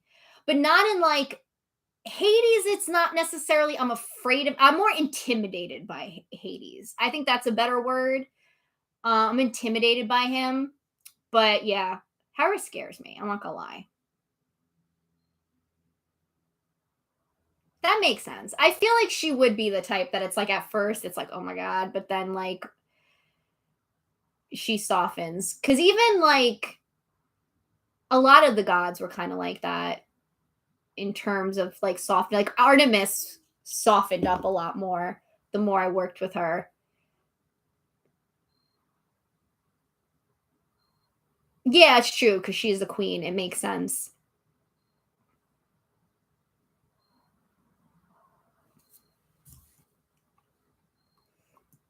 Yeah, I think a lot of the female gods definitely get, but I think it makes sense because like our society is still so misogynistic and so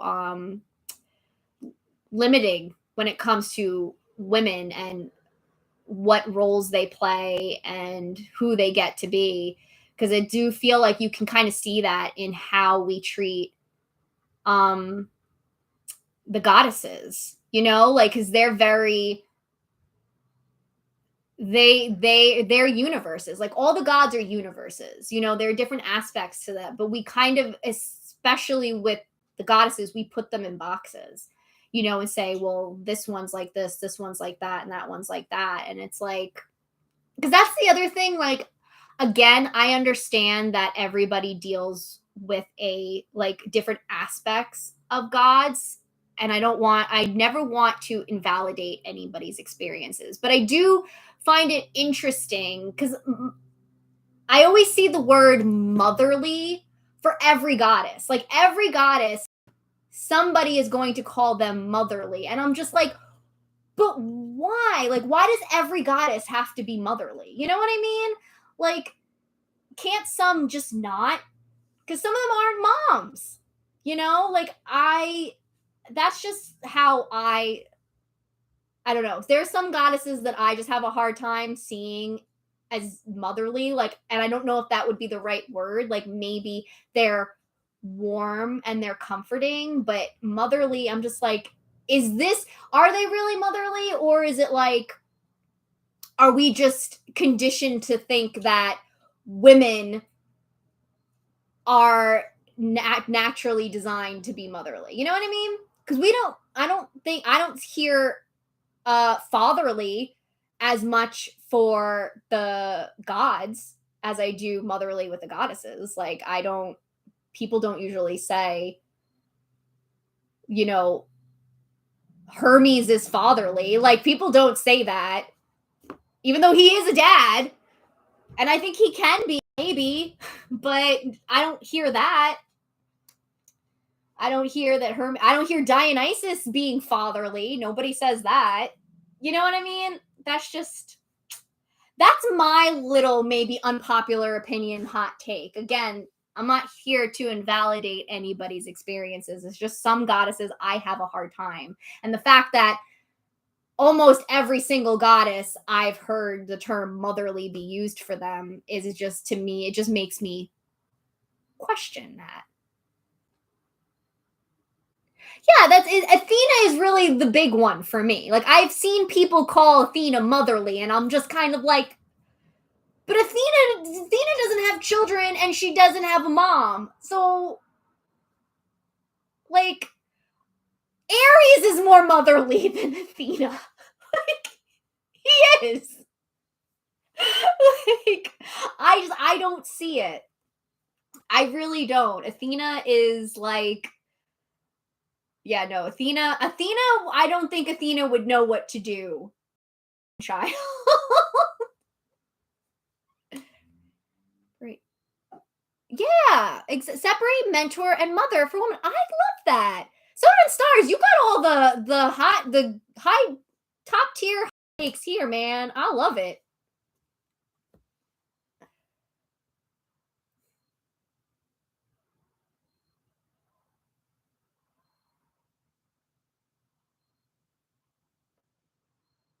I don't think she had it like it dropped on it didn't come from her. It was like the semen dropped on her, kind of, I think.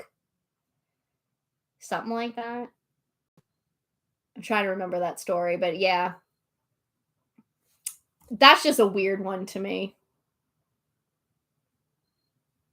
Yeah, she didn't carry him, but yeah, there was something with Hephaestus where it was like he tried to with her, and which I don't like that story for a variety of reasons. Um, because to me, I don't like that story. I just don't like that story because to me it's just doesn't feel it feels very out of character for both of them. Yeah, it just really does because I can't see Hephaestus doing that. And I can't see I cannot see anyone getting that far. Like if someone tried with Athena, I can't see them getting that far. And I also can't see them like surviving that, even a god. Like I feel like yeah. To me that was a little like yeah, I don't really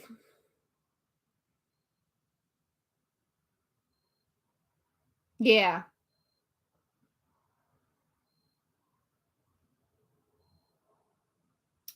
Okay, bye, Juliet. I'm probably gonna go in a little bit too. I got food coming.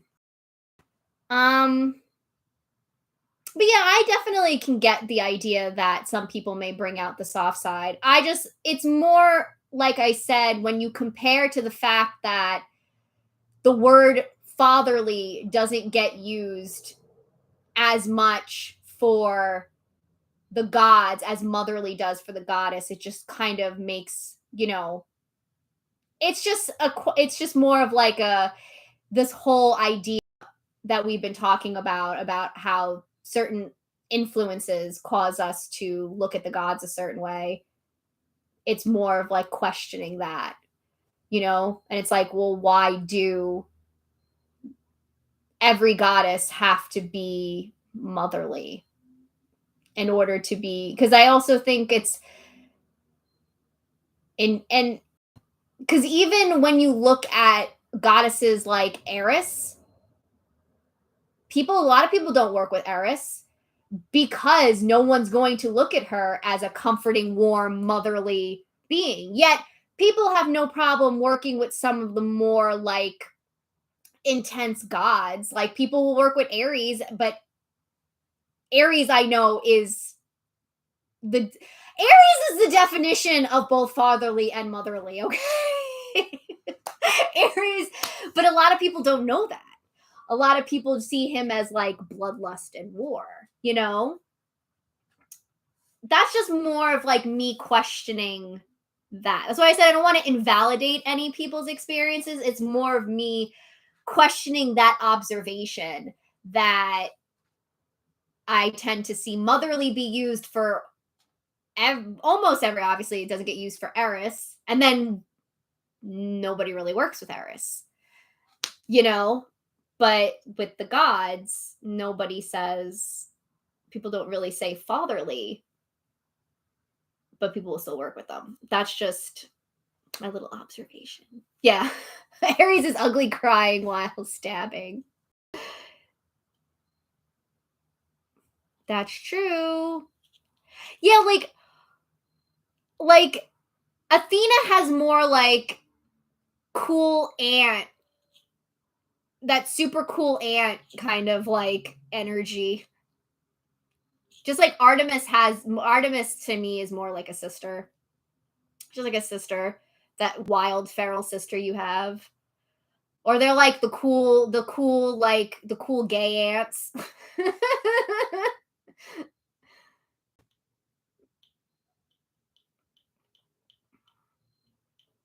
But yeah, that's my little hot take. But again, this isn't necessarily to invalidate anyone's experiences, because I'm very well aware that the gods are universes and there's different ways that they can show up to us. It's just more just that observation of the ways that how our conditioning by society could influence how we view them. I'm so sad Moo did not come out. Literally all morning she was sitting over here, and I bet you the second I get off she's gonna come out. I'm sorry, guys. Hopefully next time, which I am going to try to do one Thanksgiving Day weekend because I have a 4-day weekend. So should be able to do another live stream then. I have to figure out when though, because I have to figure out what the frig my family's doing. I'm thinking Friday, to be honest with you. But we'll see. I really do want to make this more of a routine thing to do at least once a month. I'll see if I can, like, in this month I had extra days off, so if I can do them more, I'll definitely do them more. But I definitely want to try to do them at least once a month because I miss you guys. Also, I am trying to think of different ways to create community online. So if you have any ideas, please let me know. I know Discord is one. That's kind of like top of my list, but I have to see because that's going to be a little. The problem with Discord is that I'm going to need mods because, I work full time. So I'm not going to be available for a good portion of the day. And I want to make sure everybody is, taken care of. For me, safety is very important. So, but I have to then figure out who I would have as mods, which is going to be a whole thing. So I was thinking about other options to try to create community. So if you have any ideas, definitely feel free to message me. You know where I am. I'm on Tumblr, Tea with the Gods over there. And I'm on Instagram under Majestic Jessie. Majestic has 2 S's. And Twitter, though Twitter is imploding on itself right now. And I'm usually not on it there as much anyway. But I'm over there at Tea with the Gods. But you'll find me mostly on Instagram and Tumblr. Those are the 2 that I use the most. That's a good. Oh, you're very welcome. I freaking love Aries and Aphrodite. I think they are my absolute favorite divine couple. Like, I just love them to pieces. To me, they are the definition of like a true healthy relationship because they accept each other for like who the other is, and they both know that they need an open relationship because they both have so much emotions and love within them that they have to be able to express that, and they're cool with it. And yeah, I love them. They're the most supportive parents ever. Like, I just always imagine them being the parents that go to their kids like school recital or like play, and even their kids just playing the tree. Like, that's all the kid's doing, but they're like, look at my kid's the best tree in the whole wide world. You're doing so great, sweetie. We're so proud. Like, they're those parents. Oh, look who came out. I told you. Yeah, I imagine. Oh, yay!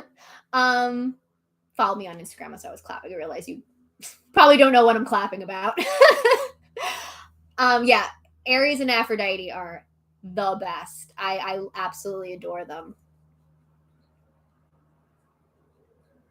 Aries, I love Aries so freaking much, but I'm actually not allowed to work with him because I'm a lot like Aries in terms of I'm very, very, very passionate, and I've come to realize I have a lot of anger.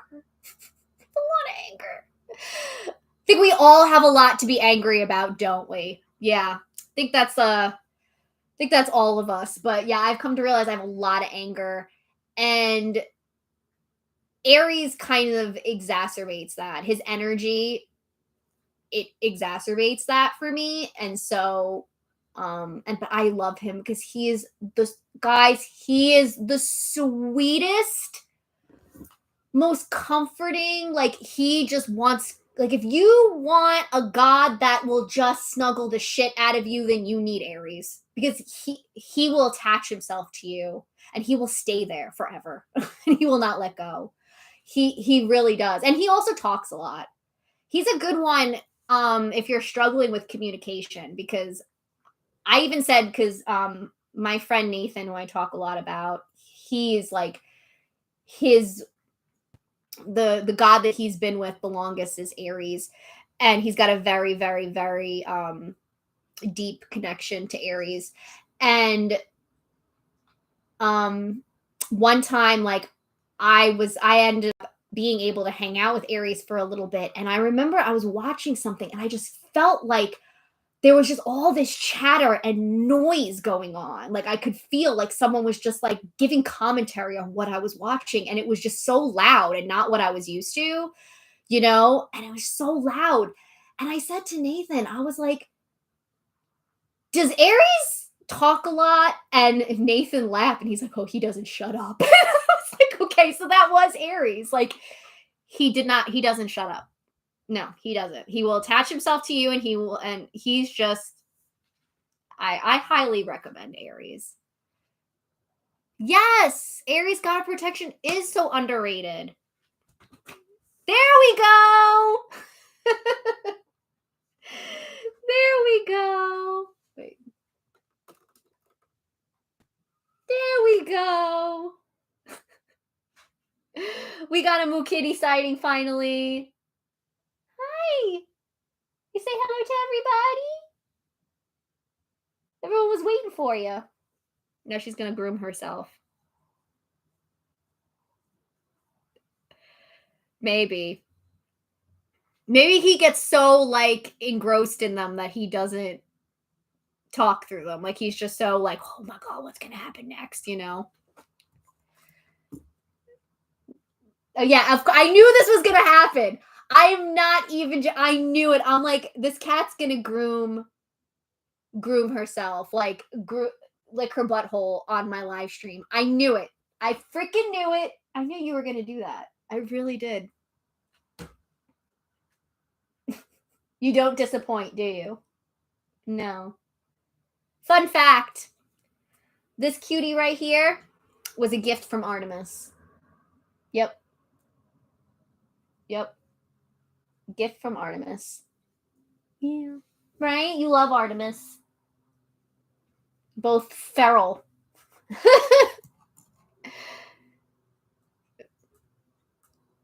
Yeah, that's true. I know, they do have the most confident energy. They really just don't care. They're like, yeah, you love it. I love I forgot where I heard it, but the line that, like, cats were worshipped as gods and they never forgot. It's the truth. They never forgot.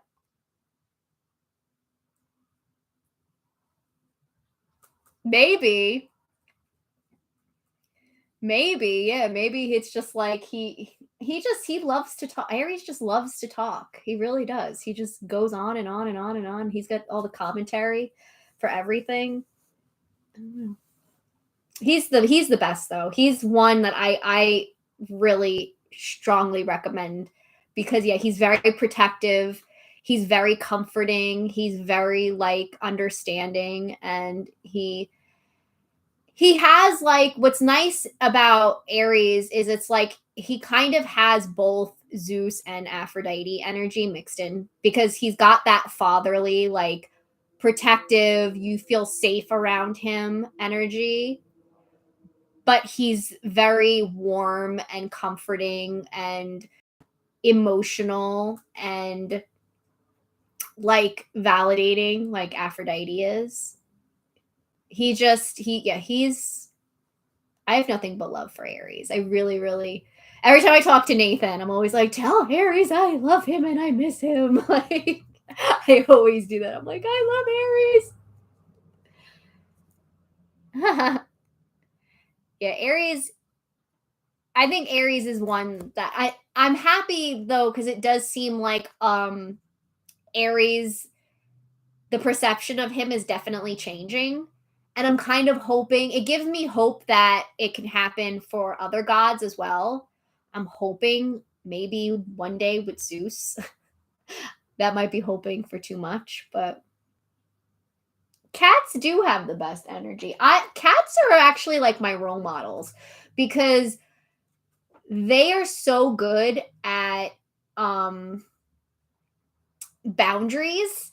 Like they're so good at communicating like what they like, what they don't like. They're very like what they don't like. They are like, this is what I want, this is what I need. You're gonna give it to me. No, I don't want hugs and kisses right now. Okay, okay, fine. I want a little bit, but no, this is where we stop. Don't touch me there. Like they're just so good at communicating their boundaries and like upholding them that it's as someone who struggles with that, I always look at Moo and I'm like, I need to get on your level. I want to get on your level, Moo. Aw, she's being cute.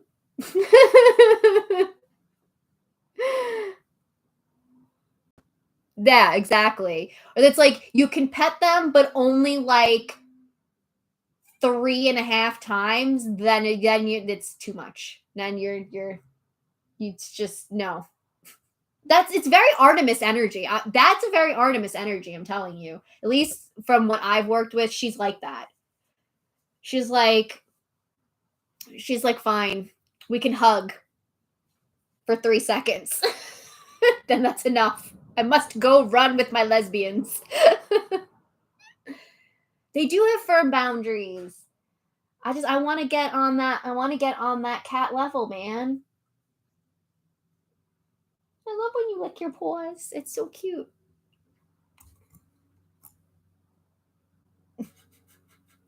Yes. You look very cranky.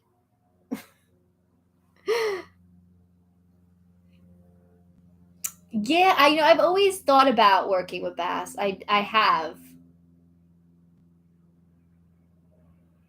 Yeah. Artemis said, "Hey, if I'm ignoring you, check with this cat so she can ignore you too." It's the truth, though.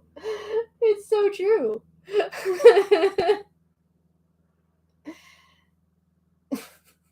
She's looking out the window. You guys missed her fighting leaves again. If you looked on my Instagram stories, I showed videos of Moo getting very upset at leaves. It was pretty funny.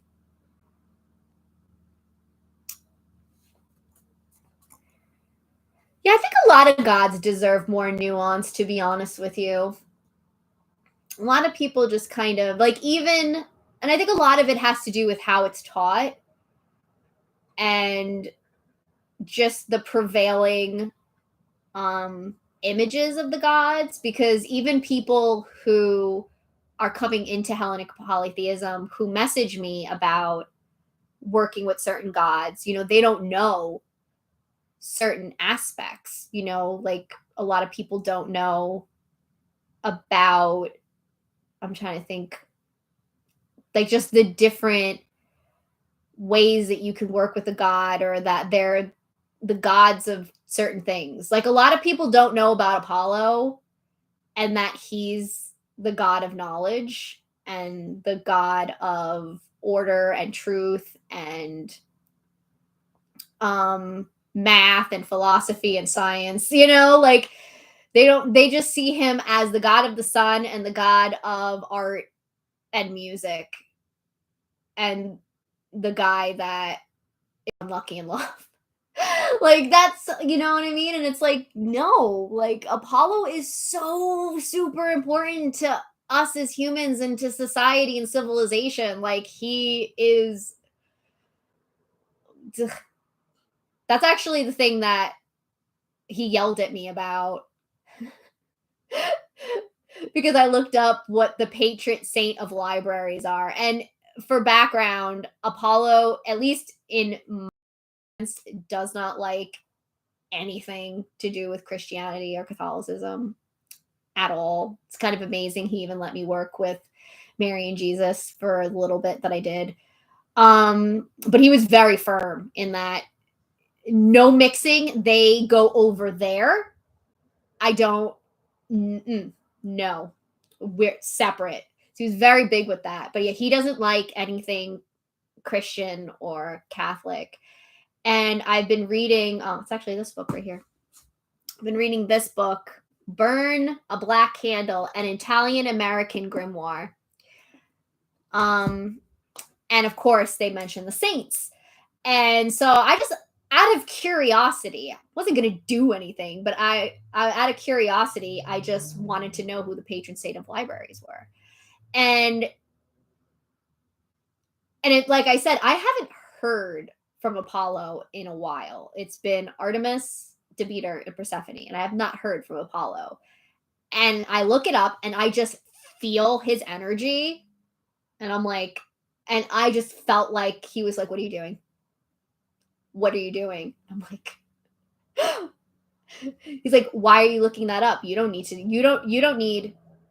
You already have a god, a patron god of libraries. You already have that, and that then gods are more powerful than saints. So why are you looking that up?" Like, he was so mad. It is.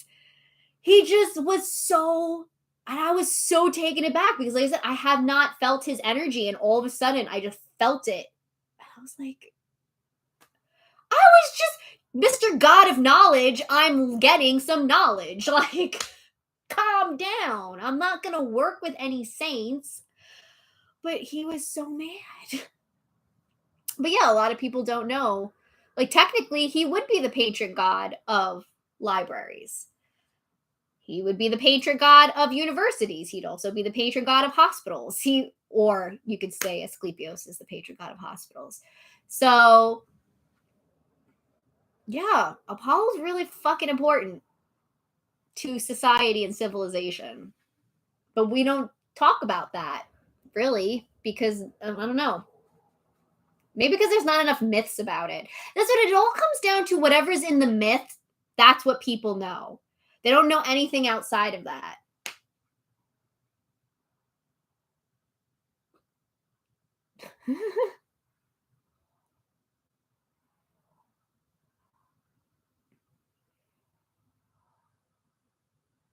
The linchpin, yeah. Apollo really is like, and the funny thing is you can also know he's important because he, out of all of the gods, and I'm talking all pagan gods, or he really is the most popular in terms of like people knowing who he is and people using his name and image and things. Like, think about, the Apollo space missions, at the library. I see his name everywhere on things that have nothing to do with Greek mythology. Like, again, the Apollo space missions. Then you have, there's this book called Apollo's Arrow, which is all about COVID, and there's other fiction books. There's one called like The Apollo Murders, and it was a fiction book. His name is everywhere, and the Apollo, the theater, the Apollo, and it's all these.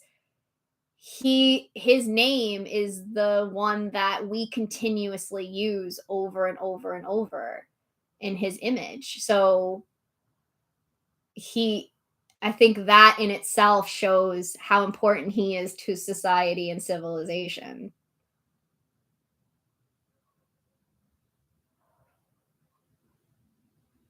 But the funny thing about that too is the Roman names are everywhere too, but Apollo's name is the one that didn't change. He's still Apollo in Greece, and he's Apollo in Rome. Gotta love Apollo, man.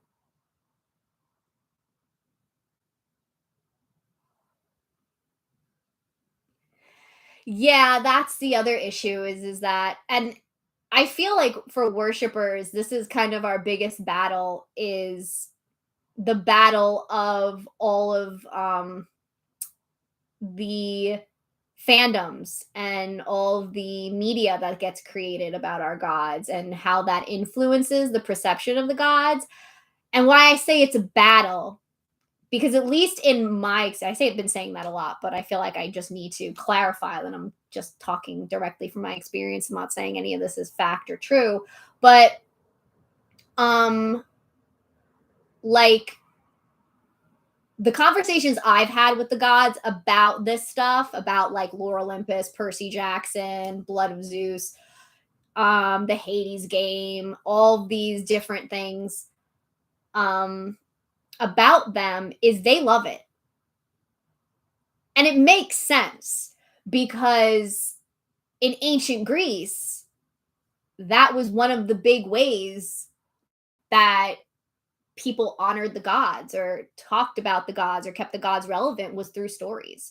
Humans are storytellers. That is something that is very beautiful and profound about us, is that we tell stories, and we've always been telling stories since we've been in existence. And it's a very important part of who we are and how we honor things that are important to us. And so for the gods, the fact that still now in 2022, when ancient Greece is been long gone and the world is vastly different from what when they were at their height, we are still telling stories about them. They are still relevant enough in our lives that we not only continuously tell stories, but they're popular, that people look for them. And so for them, it's great, and they don't want it to stop. They don't care. They don't care how they look. They don't care, the fact that they are still relevant. Because the truth is, as much as it can be frustrating, the truth is that plenty of people come to Hellenic polytheism from Percy Jackson or Lore Olympus. Yes, there are some people who don't, and who instead shame us for worshiping the gods. There are a lot that also find their way to the gods because they read Percy Jackson or Lore Olympus or played the Hades game, and so but it is a battle, because we're the ones that essentially have to deal with the bullshit. You know what I mean? Like, we're the ones that have to, like, whenever I write a freaking Zeus post, I have to deal with people coming into the comments being assholes, instead of just, this isn't for you, so stay away. But it's the internet. Nobody understands that concept. But we're the ones that have to deal with it. We're the ones that have to deal with people looking at us like we're crazy, because why are you worshiping a bunch of predators and murderers and blah, blah, blah, and then not listening to us when we try to explain the truth to them. So it is difficult. It's a difficult place to be in, because in one breath, I understand that this is important and it is ultimately a good thing these stories are being told. It's more that I kind of wish that better stories were being told. But as I always say, and I will continuously say, in order for there to be better stories told, my loves, we are the ones that have to tell them. So if you are a writer, get writing. Because the only way we are ever going to have stories that depict the experiences and the gods that we know is if we're the ones telling the stories.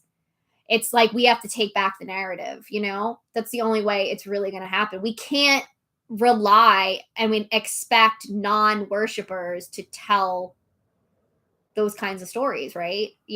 So, and I say that as much to me as I do to you, because I have plenty of stories kicking around in my head that I've been wanting to write, and Apollo's constantly like, "The fuck are you doing? Write them." And I'm like, who do you think you're talking to? Like, I struggle with this. Like, what, you think it's that easy? But it's the truth, though. If we want better stories, we have to write them. And that's what the gods will always say, at least. At least to me, and I know Nathan has had this conversation with the gods too, where whenever we complain about the stories, their answer is always, then you write a better one. Write a better one. That's it. It's the only way it's going to change is if you write a better one.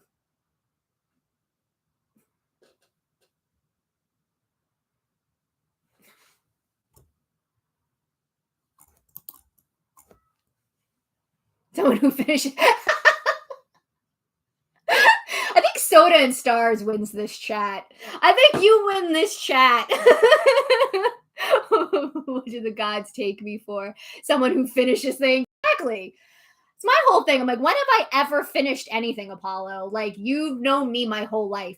When have I ever finished anything? No. Even my dad has said it to me. He goes, you're not a finisher, Jess. You're a starter. You're not a finisher. Which is kind of fucked up to say to your kid, but there we go. All right. I think I'm actually was on longer than I expected to be. I was going to only do 2 hours, but now we're almost at 3. So, I think I think this is a good place to stop. Yes, this is a good place to start. Almost 3 hours in. Yes, now we can officially start. I'm glad you had an amazing time. I hope everyone had a good time. I had a great time. This was so nice to get to talk with you guys again and connect again. Like I said, I'm definitely going to try. I really think I'm going to, but I'm saying try to cover my butt just in case. But I really do think I'm going to end up doing one Thanksgiving Day weekend. So look out for that. If you want to keep updated on stuff like that, follow me on either Tumblr or Instagram. Those are the places I'm at most, and I do post about that stuff there. And you can chat with me over there. So those are the 2 places I'm at. Tea with the Gods over on Tumblr, and then Majestic Jessie with 2 S's on Instagram. So yeah, to keep me updated. Keep updated with me. See, I can't talk. See, I need to go. You have a great weekend too. Thank you guys so much for all your wonderful insights and chats and making me laugh and everything. It really lifted my spirits and I really needed it. So thank you for all your participating. Okay, you guys have a great rest of your day, great weekend, and I will talk to you next time. Bye, guys.